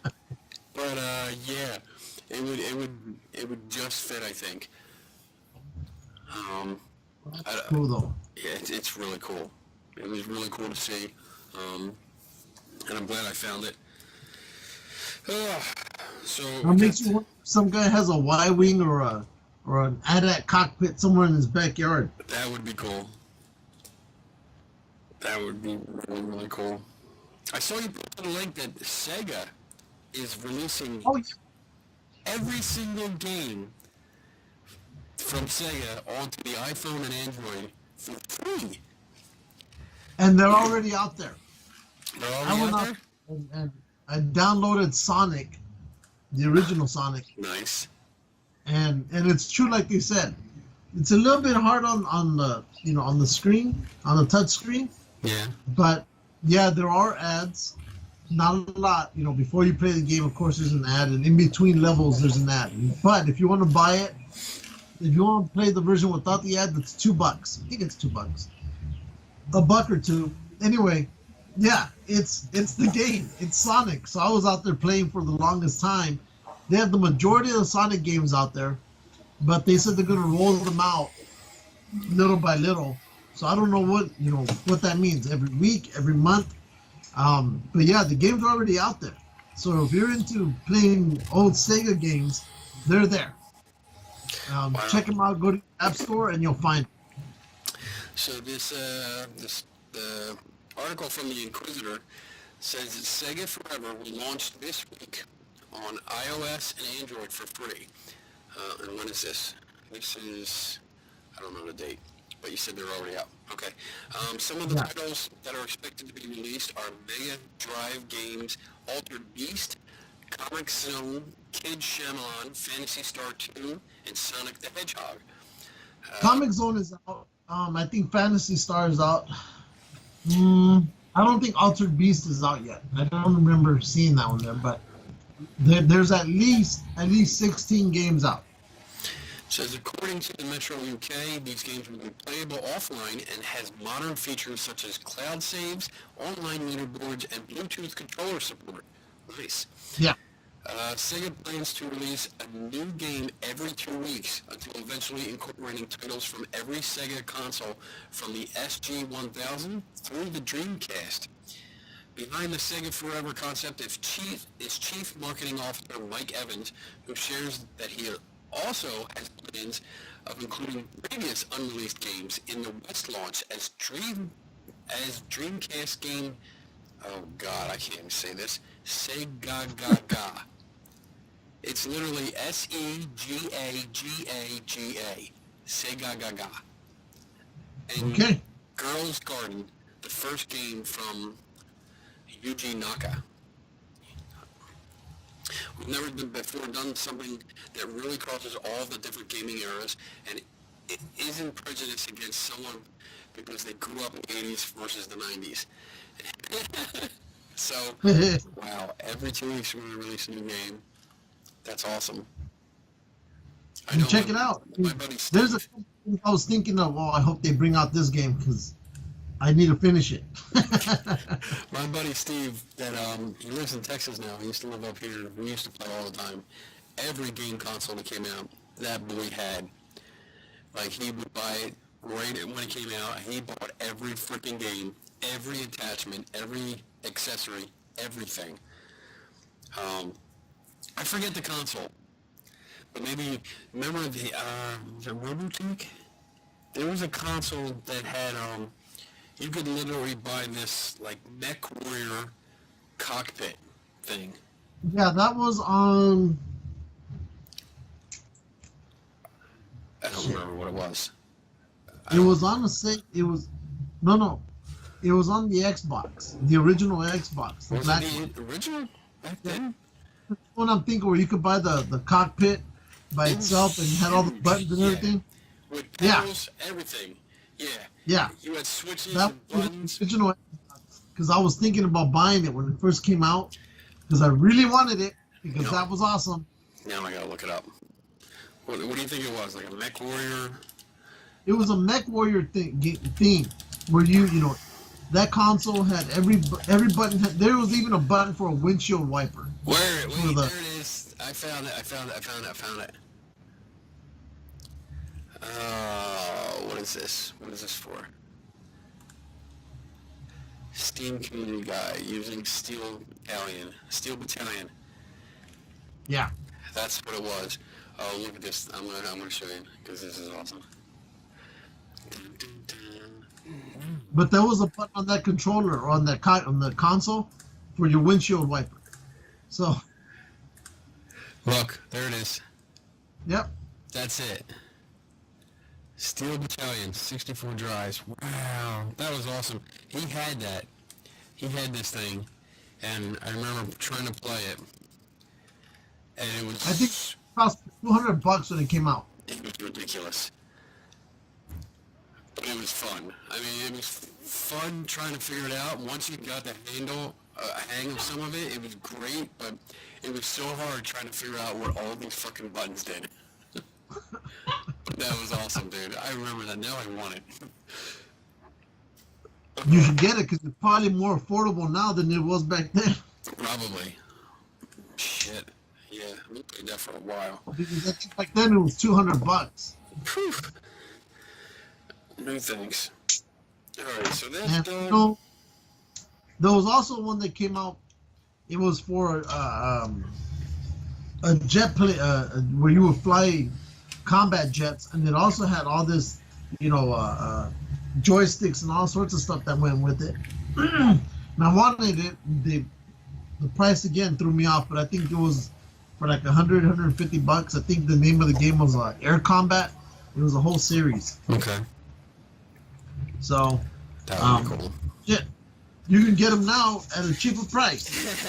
I'm sure you can. I know my buddy ended up selling all his Intellivision, his Nintendo, his Atari and I go, where'd you sell it? Sell it at? And he sold it at one of the GameStops or GameSpots. Yeah. He got only $140 for it. $140? $140. He had the Intellivision, the Atari, the Nintendo, the old NES, all of that. Damn. I go, why'd you get it? He goes, this is just sitting around here gaining dust. I go, shoot. I go, if you had waited, you could have found a collector who paid you more than that. Yeah, definitely. A tidbit. Did you see that, the kid Tom Hardling playing Spider-Man? Yeah, the Spider-Man guy. The Spider-Man guy, he did an interview, and, he revealed that, the little kid in Iron Man 2, when all hell breaks loose, and all the Marine and Navy, all the robots from Hammertech go crazy, and there's a scene where there's a little kid and he's got the Iron Man helmet on, and the robot was going to kill him, and Iron Man actually jumps down, blasts him. Well, it's been confirmed that is Peter Parker. That was him. That was him. So it's I thought that was cool. What was his name? What's the kid's name? I remember that scene. Tom Holland. That's it. Who's playing Spider-Man right now? But yeah, he did an interview recently, and he said, "Yep, that was Peter Parker." And I was like, "Oh, that is so cool." And then I'm thinking, so that was kind of a fan theory, and they don't really confirm stuff like, especially an actor doesn't really confirm shit like that unless maybe it's going to be brought up in the new Spider-Man movie. Who knows? Maybe. Like, that would be really cool if, during their conversation it comes up, like, oh, you inspired me because you saved my life. That would be really cool. That would connect. Well, what is it? It's coming out next week. Yeah, I got tickets. Oh, you already got tickets? Yep, bought tickets tonight for Thursday night. So I'll be seeing it Thursday night at 7 o'clock. And my buddy Joe, my Star Wars geeky buddy, cheats at Star Wars Trivia Pursuit all the time, and is a big fan of the show. He cheats so bad, but we're all going together. I gotta tell you, and I know he watches us like religiously. If we post up the show, he gets mad because he really has to stop what he's doing and watch our show. So he gets mad when I post it like late at night because he wants to watch it. But oh my god! So years ago, I'm gonna tell you the story because I don't think I told you the story. Ow! I used to get together with my buddy Joe, and it was 6 of us all together, and we would play Star Wars Trivial Pursuit. And it was this thing we would do every couple months. We'd drink, we'd play, and it was a very serious game. It wasn't like, oh, let's just fuck around, we drink, and who cares who wins? No. Especially between me and Joe, it was, you would have answers down to where you would have to get the right proper inflection. You would have to spell out the answer sometimes to make sure you were saying the right thing. Really, it was fun, but it was bad between us. And then came this one game where, down to the wire, I'm finally in the center. I have all the pieces of the pie. I'm in the center, ready to ask the last question. So we played teams. It would be literally 3 against 3, and that's how we played. So whenever the last question would come up, you're allowed to pick whatever question on the card. Okay? So he takes a card, and the 3 of them get up and they go into another room to discuss which question they're going to ask. Oh my they god! Come back, they ask a question. I actually got it right. I'm pretty sure. Yeah, I got it right. I win the game. And found out later that he had gone back with the 2 other guys. They said, all right, what question should we ask? All the questions on the card were easy. And they were worried about it because they didn't want to lose. And Joe's like, well, we don't have to use this card. What about this? And he pulls out like 4 or 5 other cards. Oh wow! That get stolen from the pack. And he's like, let's just pick a question from this, or this one, or this one. So he cheats all the time, Joe. Cheater, motherfucking cheater. But it's great. We have a great time when we do it. Well, that's good. So there you go. I just want to tell that story, get it out there, so the entire internet knows that Joe is a cheater. You can't trust him playing the game. Can't trust him playing a game. Nope, not at all. And I'll see you next Thursday at 7 o'clock. We're going to have a fun time. Exactly. So that's that. Speaking of Star Wars, the Han Solo movie has been having some problems. Yeah, they got a new director. Yeah, they had 2 people, right, doing directorial stuff, and then they fired them and brought in Ron Howard, which I'm actually excited about. But now they're having more problems. I thought, what was it? See, Ron Howard shows secretive set photo. Okay, I don't care about that. They were having a lot of problems with it, and it was actually like, it looks like it's going to have a rocky go at it. Hopefully they stay on target. With it, stay on target. I'm seeing the movie. I'm looking it up because I didn't see the link up.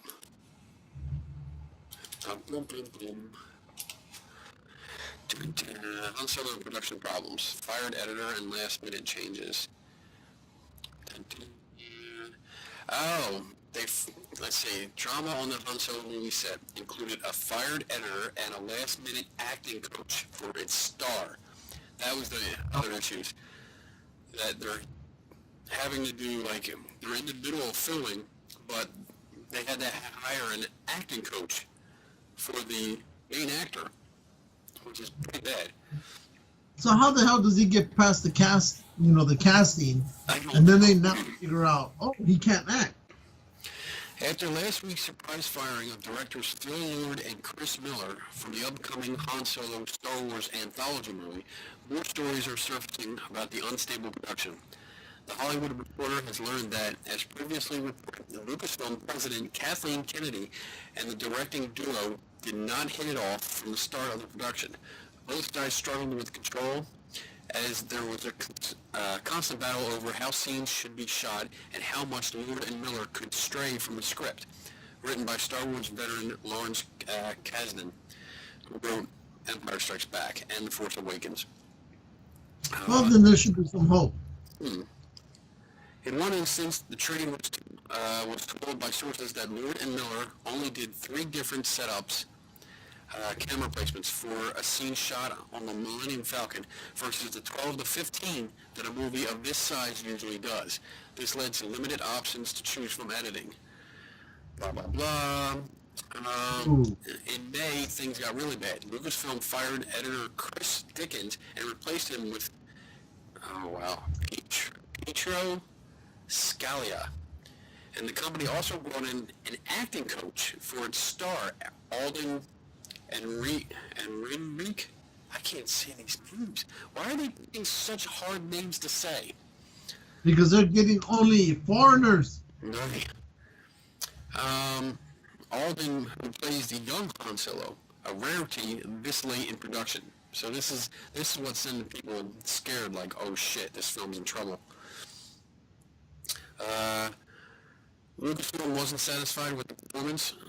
Lord and Miller were getting out of him, the actor. It's possible that Alden wasn't pleased with Lord and Miller either. Star Wars, blah, blah, blah, blah. So basically everybody's blaming everybody else for... Everybody hates each other on that set. Yeah. Yeah, that's what it looks like. Oh well. I hope they get through the differences and they get through this. Because I would really like to see this film finished and good. Because Rogue One really put the bar high. Oh, hell yeah. Like high. It really put it up there. So I enjoyed Rogue One more than I did part, what was it, 8, 7? 7. 7, yes. And so... And I agree with you. I agree. I liked Rogue One better than Episode 7. These anthology films, these solo films, Han Solo, that are outside of the regular saga, they really have a lot to live up to, because the first one that came out fucking hit it out of the park and was just amazing. I think I'm not putting too much into this Han Solo film, just because the guy to me doesn't look like Han Solo. I know it's different, but he looks more to me like BJ McKay and his best friend Bear on that trucking show. Because if you think about it, he looks more like BJ McKay. But I think they should have gone with the character. If they were going to do a solo film, they should have done one where you don't see the face. For example, Boba Fett. You know what I mean? How do you do a Han Solo film without seeing his face? No, that's what I'm saying. Because you can't say, okay, this you want to do a Boba Fett movie instead of a Han Solo movie. Yeah, I would rather have them do a Boba Fett movie. I did hear rumors about that they might be doing that. Like a solo Boba Fett movie. Which would be They really could have cool. done a Chewbacca movie. That would, yeah, a Chewbacca movie would be great. I don't know. Well, maybe we'll get them, but we'll see. I'm hoping that because the Han Solo movie is going to be made, I'm hoping that they incorporate a lot of it. Like, I hope Chewbacca doesn't come in at, like, the end. You know, like, oh, here's Chewbacca. Oh, let's be friends. And then that's it. that would suck. Yeah. There's going to be a lot left. That's how I want to see them like hook up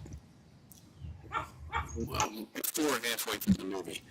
Yeah, but I like I said, for me, heck, even if they did like a trilogy on all the bounty hunters, a movie just on them, that would be cool. That would be cool. Well, yeah, bounty hunter. That's it. That's all you have to call it, bounty hunters. And Because go from there. I know they did. There's a book out on them, and they talk about each of the bounty hunters that you see on the command ship. In And- Empire, right? Yeah, and they do a book on. They do a story on every one. Stories are great. Each one is awesome. You know, the way they come, the way they end up being what they eventually are. Yeah. You know, like what is it, IG-88? Yeah. That one was interesting. That was a good story. That's interesting. IG-88. It's interesting. Like when you see him, I know parts of him are from previous sets. Like his head can actually be seen in the cantina in the original Star Wars. It's a lamp. Yeah. And they took that and made it into his head. And I was like, oh, that's pretty cool. I like that. Okay. But I mean, if you go back to their origin, you know, the planet that he comes from, Yeah. it really isn't a planet, but it's a planet full of, you know, it's basically Terminator taking over a planet. That's what it is. Yeah. He was a And badass. it's great. It's a great story. Oh, what is this? You posted a link. The United States Space Corps is about to become a real thing. What the hell is that? So apparently they're thinking, hey, you know what? We're probably going to start going into space more in the future. And maybe we need to start getting things ready to go in that direction. And I saw that and I go, that's it, man. We're going to start fighting aliens. Let's see. Members of the House Armed Services Committee have a new department of the Air Force, the United States Space Corps, is about to become a very real branch of the military in 2019. Members of the House Armed Services Committee have just introduced a bill that will have the United States Air Force establishing a Space Corps similar to the Navy's Marine Corps. Wait, the Marines are part of the Navy? Yeah, the Marines are not separate. Okay, I did not know that. I thought they were. Really? I'm not a military person. I didn't know that. No. Huh. The Marines are to the Navy what the Air Force used to be to the Army. Hmm. The Air Force used to belong to the Army. That's why during World War II you hear United States Army Air Force. Mhm. Well, after World War II in 1947, the Air Force said, look, we're so big, we have all these planes, we could defend the country by ourselves. We don't need the fucking Army. And so they said, just make us our own, branch. So that's what they did. The Marines, on the other hand, though, have never been able to break away from the Navy because the Navy basically created them to protect their ships in case of being boarded. And so they started from there, and the Marines have gone off and made their own history. They will forever be linked to the Navy. Okay. The Space Corps, as it's being called right now, would serve as a separate military service within the Department of the Air Force and under the civilian leadership of the Secretary of the Air Force. The reason behind the bill is that lawmakers in the United States believe that as more and more countries put satellites into orbit and spacecraft into space, the United States may see new threats from these countries that may not even be imaginable right now. That's right. The United States Space Corps, it's hard to say that, would operate in a similar fashion as the United States Marine Corps. It would be a subordinate branch falling under the overall command of the United States Air Force, but would still have its own general officer leadership to better advise the department on actions needed to be taken. Let's be real for a moment, though. We all know that the real reason the United States Space Corps is being developed is because of a very real xenomorph infestation and the arachnid threat coming from Clinton. That's right. Star Troopers. Starship Troopers, yeah. Oh my God, and Aliens. That's great. And that's a great movie anyway. That's awesome. That's yeah. Have you ever been able to watch any of the of the following Starship Trooper movies? You know what? Funny you should ask, because Starship Troopers 3 was on today. Oh, was it? I was just flipping through, I was going through the guide, and I was like, oh, Starship Troopers 3, oh, let me see. Turn it on. 5 minutes later, nope. no, this is horrible. This is so bad. Johnny Rico was back in the movie again. Yeah, it didn't matter. I mean, the first one is a classic only because of how campy it is. And cheesy.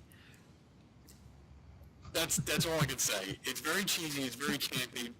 The effects are, but it's one of those that I can watch over and over again.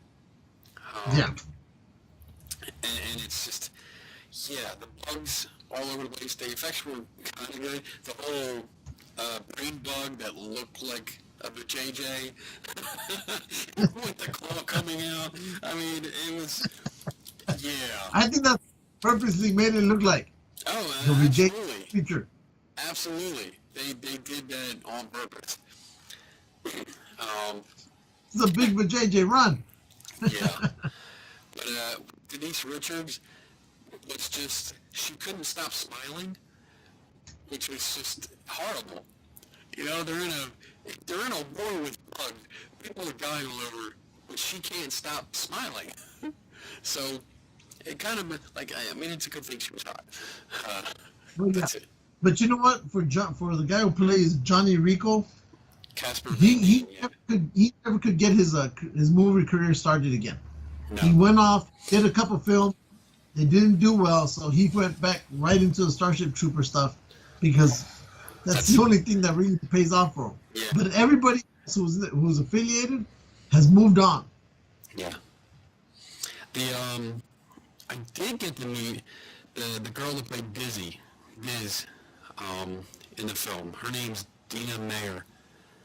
Uh-huh. I met her at a horror convention out here in New Jersey.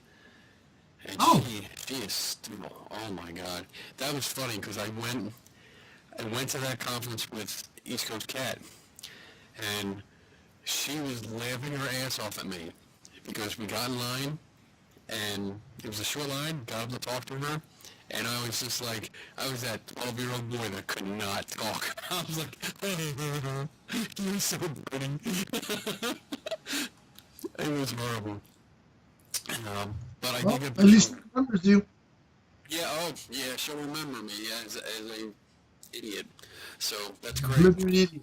Yep, blithering, geeky idiot that was too dumb to talk. But yeah, she kind of avoided me.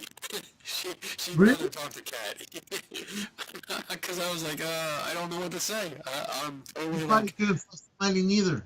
Yeah, well, she liked Kat better. I think she likes chicks, which is cool. Oh, that's fine. I'm good with that. Yeah. No, she was nice. I was just an idiot, so it's my fault. It's totally my fault. What else we got? We talked about our Space Corps, which is awesome. I can't wait. You can talk about those eyelashes that are LEDs if you want. Oh my God. I saw that and I was hoping you wouldn't talk about it, but go ahead. What do you got? No, I just there it is. I got it up. I got it up. Let's see. Yeah. I'm going to share the video.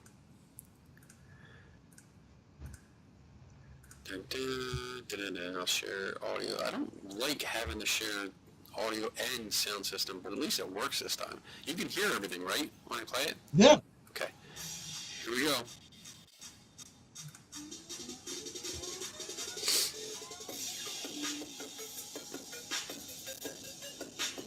I hate the names.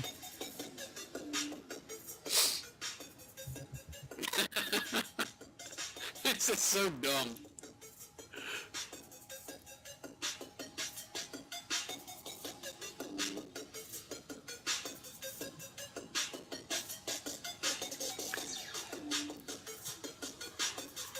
so dumb. You want those? No, I don't. I think you should get them. Go to the ghost stuff, the paranormal stuff.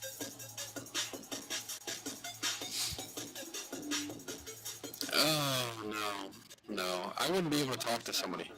Project, and when I saw JD working with these tiny little LEDs, and I thought, how can I make this into something fun? So I asked JD to make it into eyelashes. And I said, you should try it. Electrocute our eyeball. Yeah. Wow. Imagine that thing loses, gets hot, and just catches on fire.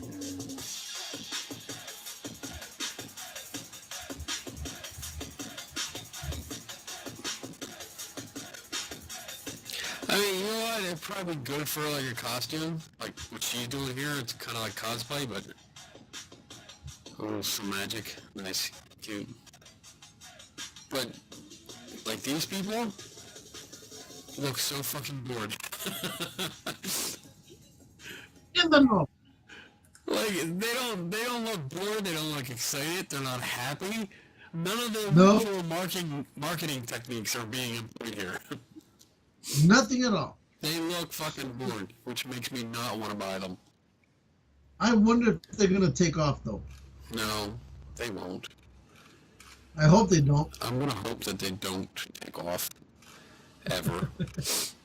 Oh, shipwrecks. What we got? We got a couple minutes left. We're almost 2 hours. Jeez. This What are we one, looking at? we'll start early. You put a link up about the Defiance, which is a ship. What is this? Did you read this? Or did you just put the link up? Oh, is that the one that's underwater? Yes. Yeah, I was looking at that, and apparently, because of the way the water is over there at the Great Lakes, Yeah. it's literally preserved this ship. So the reason I put it up there is because you can literally go on there and just see just how gorgeous this vessel still is. Almost, I think, what it's been almost 200 years since it sank, and it's still basically all put together. Damn. The Defiance was a wood, two-masted brig with a tiller and helm. It was built by Captain Roby in 1848 in Perrysburg, Ohio, and it transported corn and wheat for 6 years before meeting its tragic demise in Thunder Bay. I like that. Thunder Bay! Yeah. Where are we going? We're going to race at Thunder Road. Okay. That's right. So, at 115 feet, the two-masted schooner had a gross tonnage of 253 tons and was relatively small for a cargo vessel at the time. The story of the Defiance and Audubon, owned by E.G. Merrick and Captain Pierce, captured a dramatic moment during the 1859s. E.G. Merrick? Yeah. The Elephant Man was captain of this thing? Oh my God. When the push for speed on the Great Lakes led to more wrecks than ever before. The ships passed dangerously close to each other as they tried to cut valuable time off their voyages. The drive for greater profit also resulted in faster vessels. On October 20th, 1854, the schooner Defiance was sailing through a foggy lake on Lake Huron night, south to Buffalo, New York. Just after 1 o'clock in the morning, the wooden ship crashed into the brig J.J. Audubon. The Audubon sailed north to Chicago with a load of iron. What was it doing in Germany? What? What was it doing in Germany? Shut up. Because of its speed and the tight Lake Huron sailing lanes, Audubon couldn't avoid a collision. The Defiance followed the Audubon to its watery grave within 15 minutes, but no lives were lost. In spite of the speed with both vessels sank, lifeboats were deployed, and both crews survived. Both ships went down a few miles apart, and they are in very deep water. There is no probability that they can be raised. It was $60,000 property loss for both vessels at the time. If those vessels had gold on them, I guarantee you they'd be raised. Let's take a look.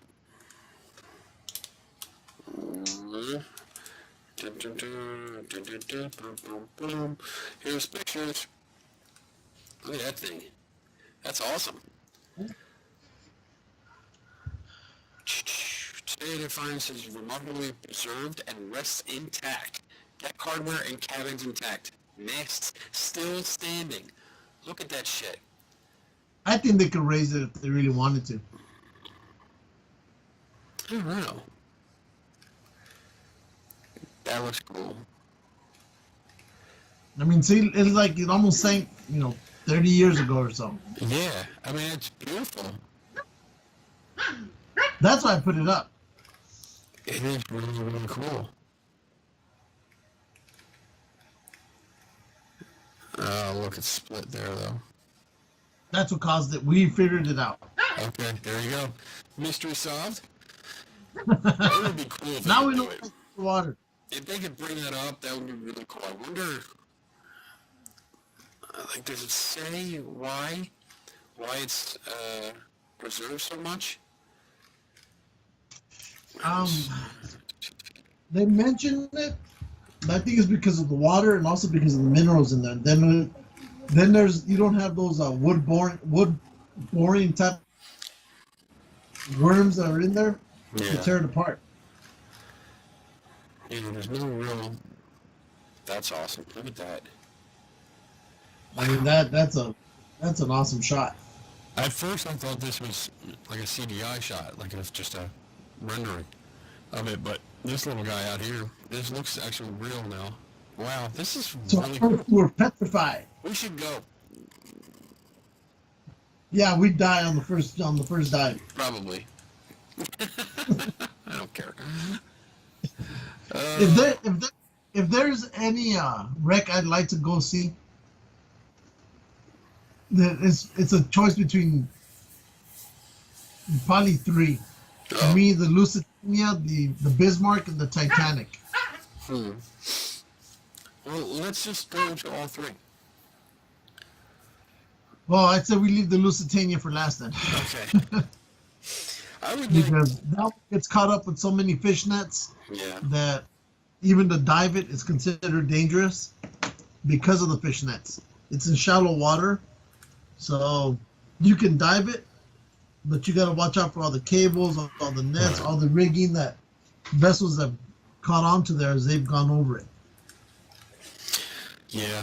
I mean, I never went scuba diving, and it's scary to me, like, just to be underneath and dependent on that tank of air, but I would still do it if I could explore something like this. 'Cause that would be cool. For me, if I can't see the bottom and all I see is darkness, I don't want to get in. Because I don't know what's there. I don't know what's Exactly. going to pop up. Yep. It's scary. There's lots of shit that can pop up. I've seen Jaws. He fights 3D. He don't just come right, left, forward, backward. He comes up and down too. That's scary Comes up shit. and down and that's it. Fuck that. I'm anything to do with that. I have no business being in their home. That's why I have a pool. If you have a pool, you don't need to go to the ocean. So there's a list. We have a list. Another list. You know we like lists. The 15 strangest superhero movies ever. You want to go down this? 1 second. I want to bring it up.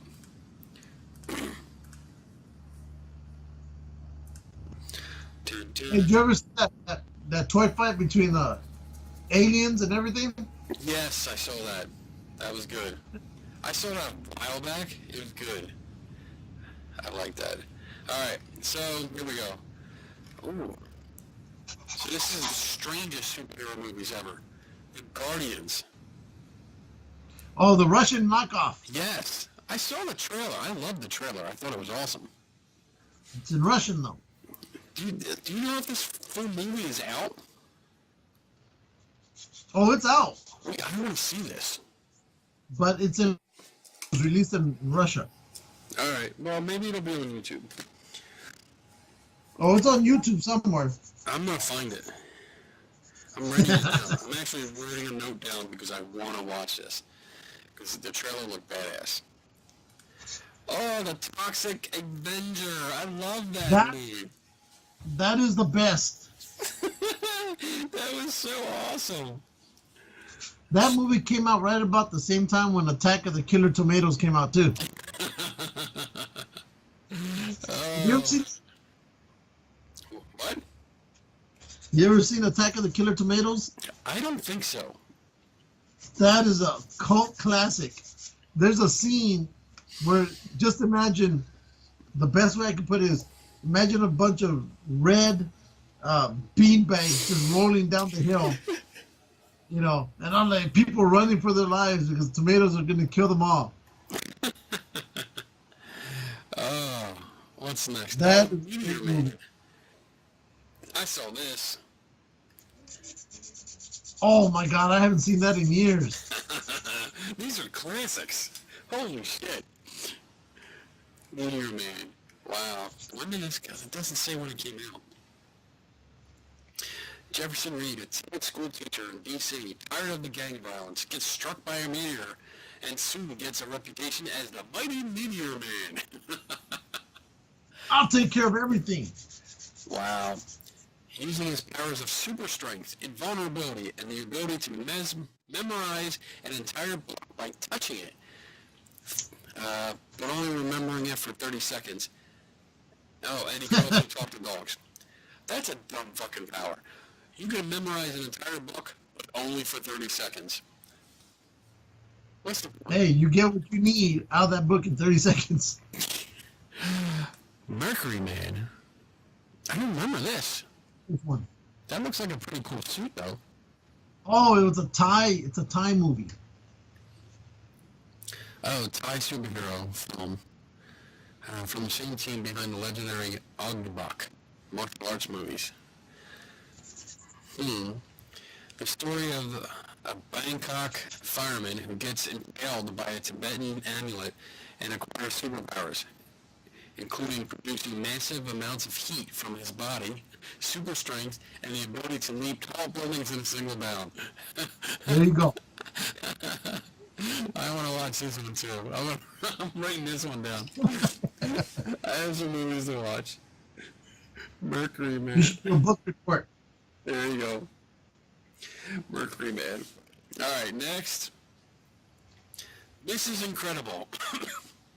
I don't remember this at all. No, not Mission Incredible Universe. Yeah. We're talking about an unholy hybrid of Mr. and Mrs. Smith and totally not Pixar's The Incredibles in any way, blah, blah, blah, blah, blah. It doesn't really, oh, God, wait, change the characters, blah, blah, blah. This is a totally unrelated movie about a married couple of retired superheroes dealing with the banality of daily life and a desire to get back into the game. So they're retired Wait till you see the superheroes. powers. Heck, just take Mrs. Incredible, for example. You see, Pixar's Mrs. Incredible can stretch her body, but Hong Kong's Mrs. Incredible, why, she earns the title of Aroma Woman because she has a superpowered sense of smell. Is super smell enough to keep evil at bay? Who knows? Apparently. That's it. Oh my God. Oh, the return of Captain Invincible. Wow, that is a shitty costume. He's got claws on his cape. What the hell is that about? And it looks like a very bad iron-on.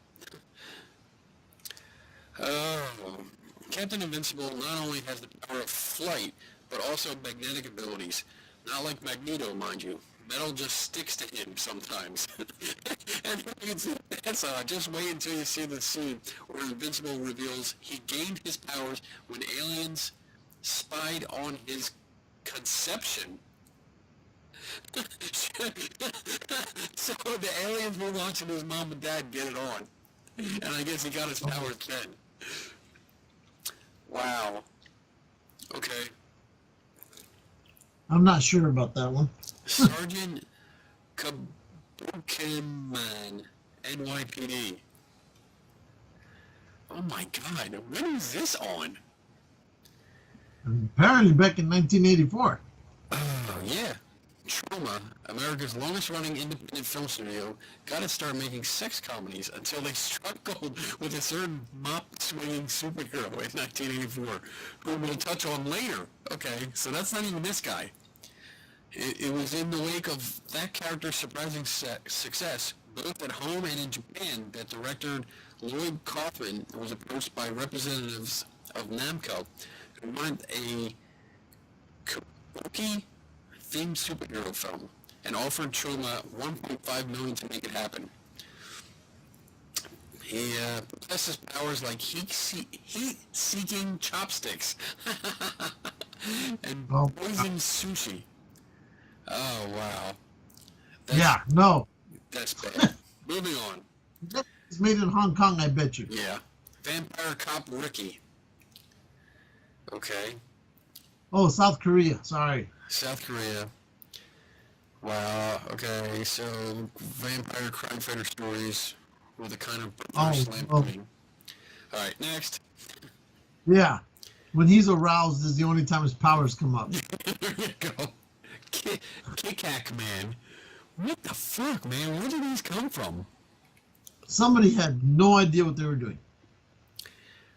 A response to the recent success of films like Spider-Man and X-Men, Kick-Hack Man is the story of a mild-mannered citizen of Metropolis. Metropolis with an F. Oh, great. With an F-U.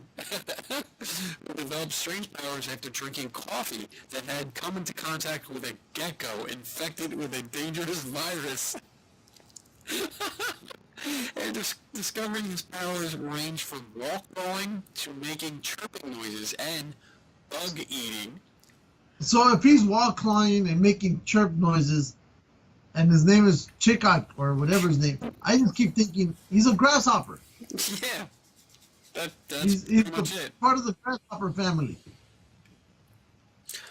And those are some noisy fucking insects. Abar, the first black Superman. Uh-oh. Oh boy. The truth is, the story of making of Abar the first black Superman, later retitled In Your Face, is more engaging than the actual 1977 film itself. Conceived in part by a Louisiana pimp and shot partially in an actual brothel, the production had at one point employed a black motorcycle gang to surround the cars of officers who had shown up to shut the unauthorized production. So they hired a black motorcycle gang to surround real cops that showed up to shut down their production. Wow. Oh my.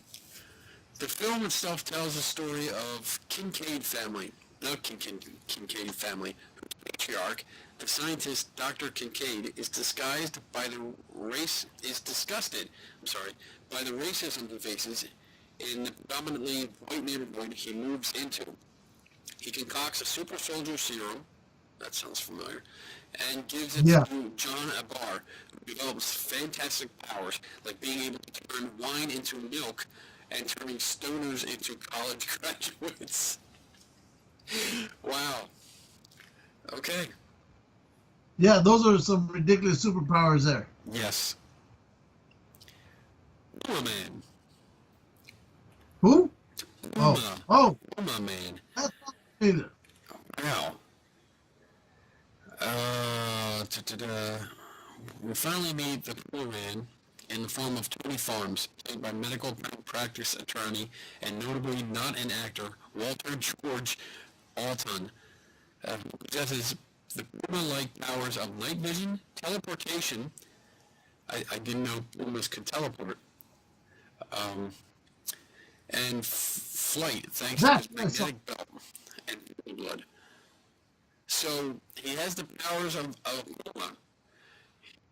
He has Puma blood in him, and that lets him fly and teleport. Wait, you've seen this movie? On Mystery Science Theater. Wow. I'm gonna have to look that up. I'm looking that one up too. That's going on the list. Booba Man. All right. Booty Tang. Wow. This was on the Chris I don't Rock remember show. this one at all. Nope. Let's see. Movie star inspiration to children everywhere. Whose powers include the ability to dodge bullets and deflect them when deflect them with his ponytail, and a magical ass-whipping belt handed down to him by his father, Daddy Tang. Wow. Okay. Yeah, no. Argo Man. I don't remember this. I don't. The Fantastic Superman. In the Incredible Paris Incident. I mean, they got a hot chick on the front. That's nice. She looks like Barbarella. Yeah, that's what I was thinking. Let's see. He may look like Space Ghost on the poster, but there's nothing nearly so whimsical about the titular hero of the Italian superhero spy film Argo. So he's an Italian superhero. Okay. Known as the Incredible Paris Incident in the U.S. Blah. Blah. Argo. There's so much shit going on. I don't even want to read it. Argo Man is a bizarre blend of Batman, James Bond, and the Italian comic book character Diabolik.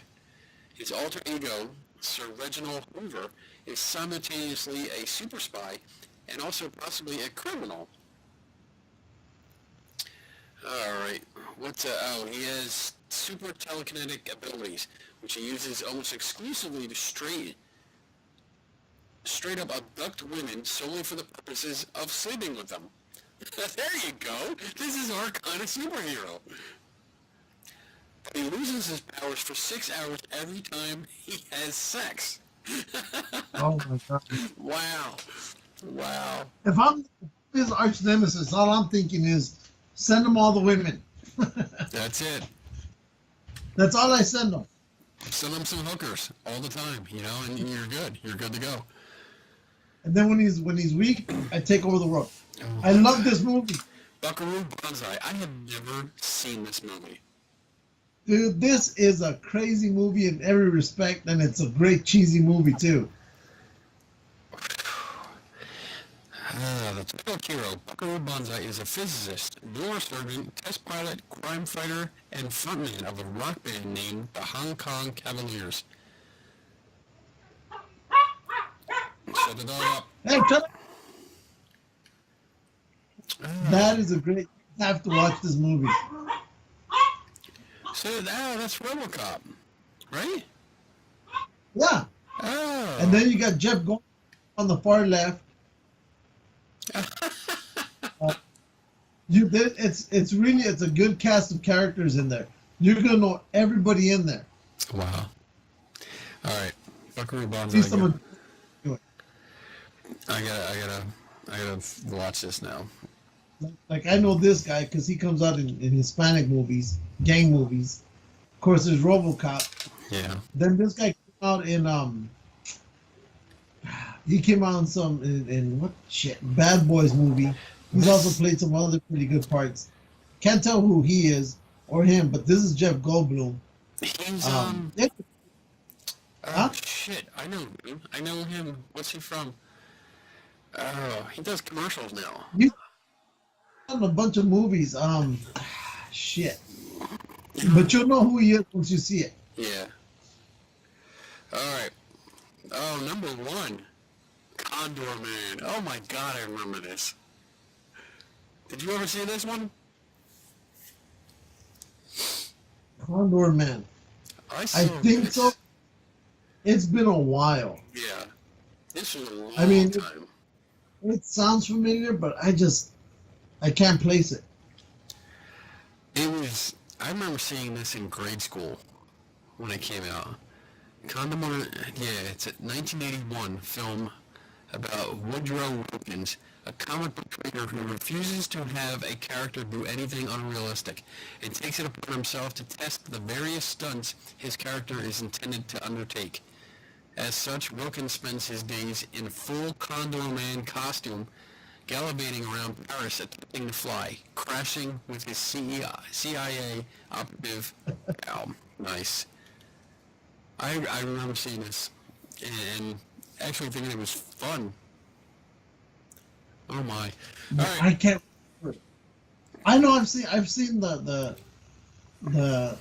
movie Superman, but from Turkey. That was different. That was different. In fact, yeah, that was different. You would enjoy that movie just because it's so horrible. Yeah. Yeah. All right. We're at 2 hours and 20 minutes. We get a nice long show. Really? So we have to wrap it up. But I get to go to bed early. A little bit. Like an hour early. All right. So, let's see. What is it? July.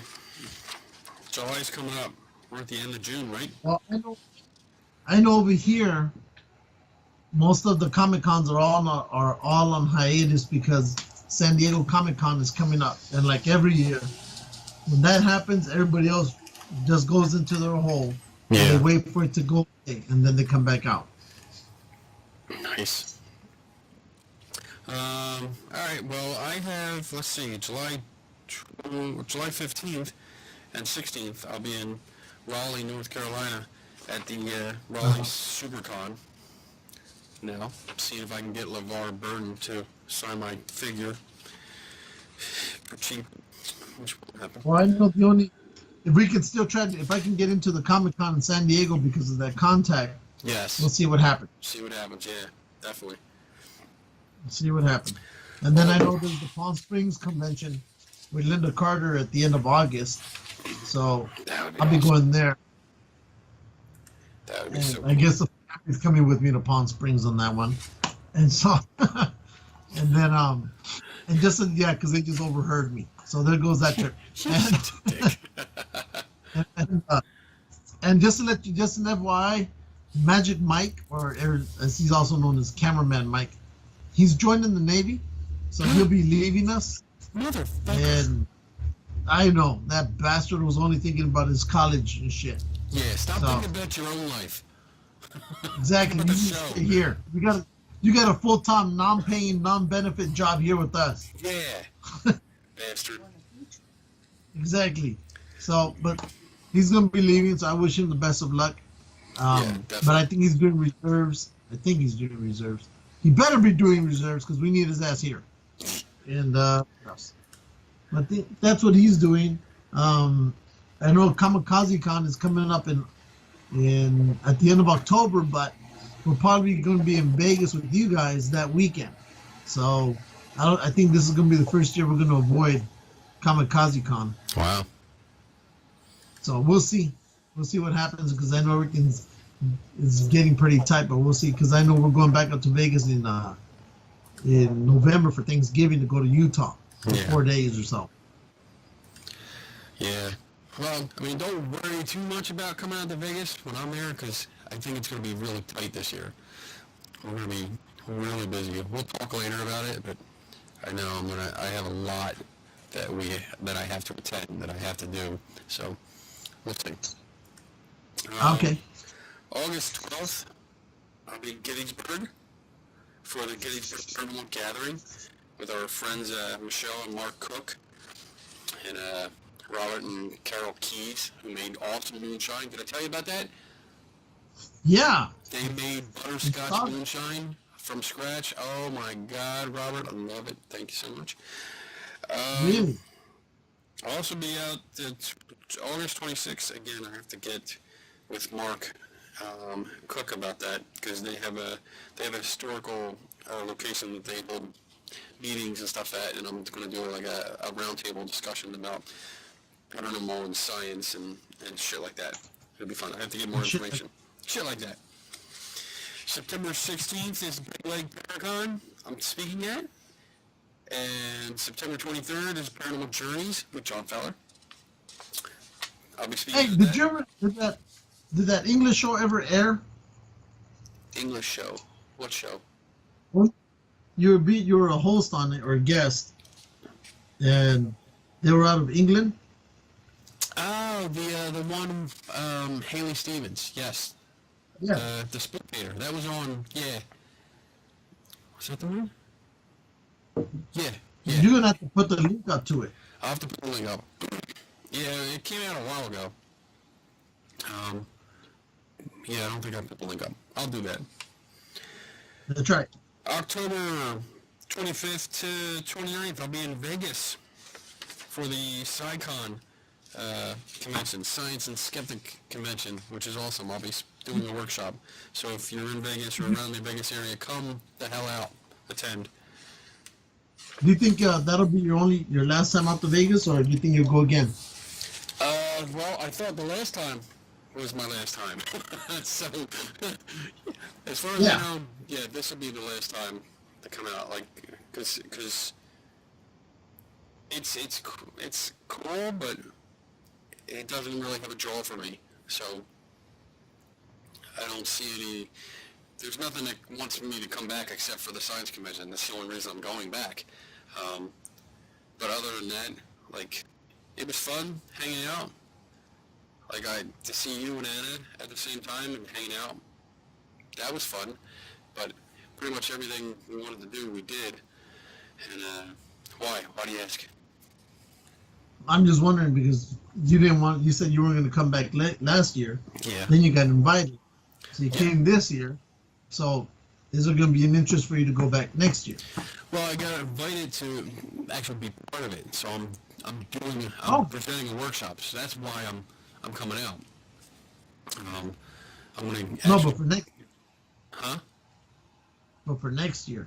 Oh, for next year? No, I mean, if like I said, the only reason is because they invited me to do something for the convention.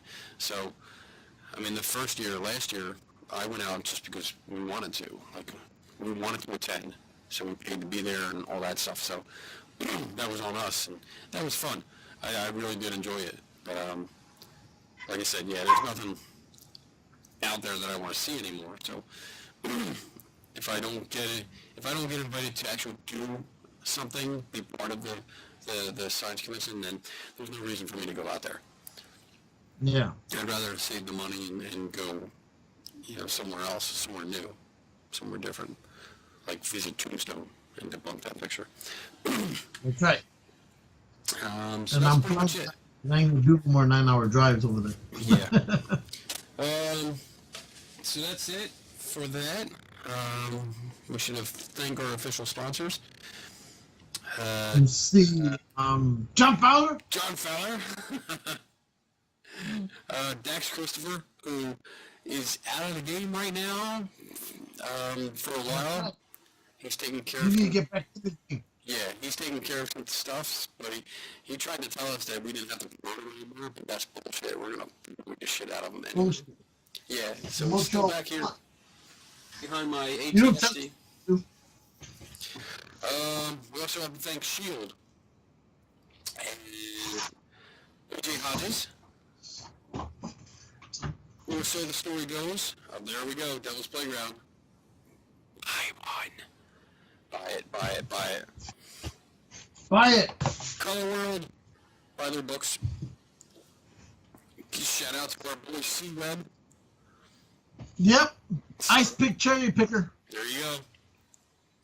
Your Bigfoot buddy. That's right. Eric Altman. There you go. And of course, East Coast Cat of Blue Ghost Market. Yes.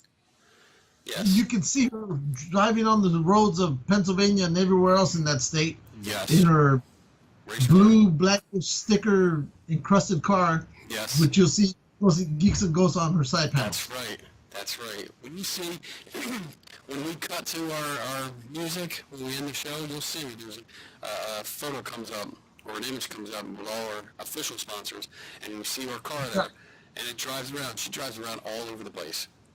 So if you see her car, if you see that car, because it looks like a race car, in like the Philadelphia and surrounding area, make sure you tell her you heard about her on Geeks and Ghosts. All right? Tell her that. Tell her that we're awesome too. Exactly. Yeah, you love us. And get a picture with her.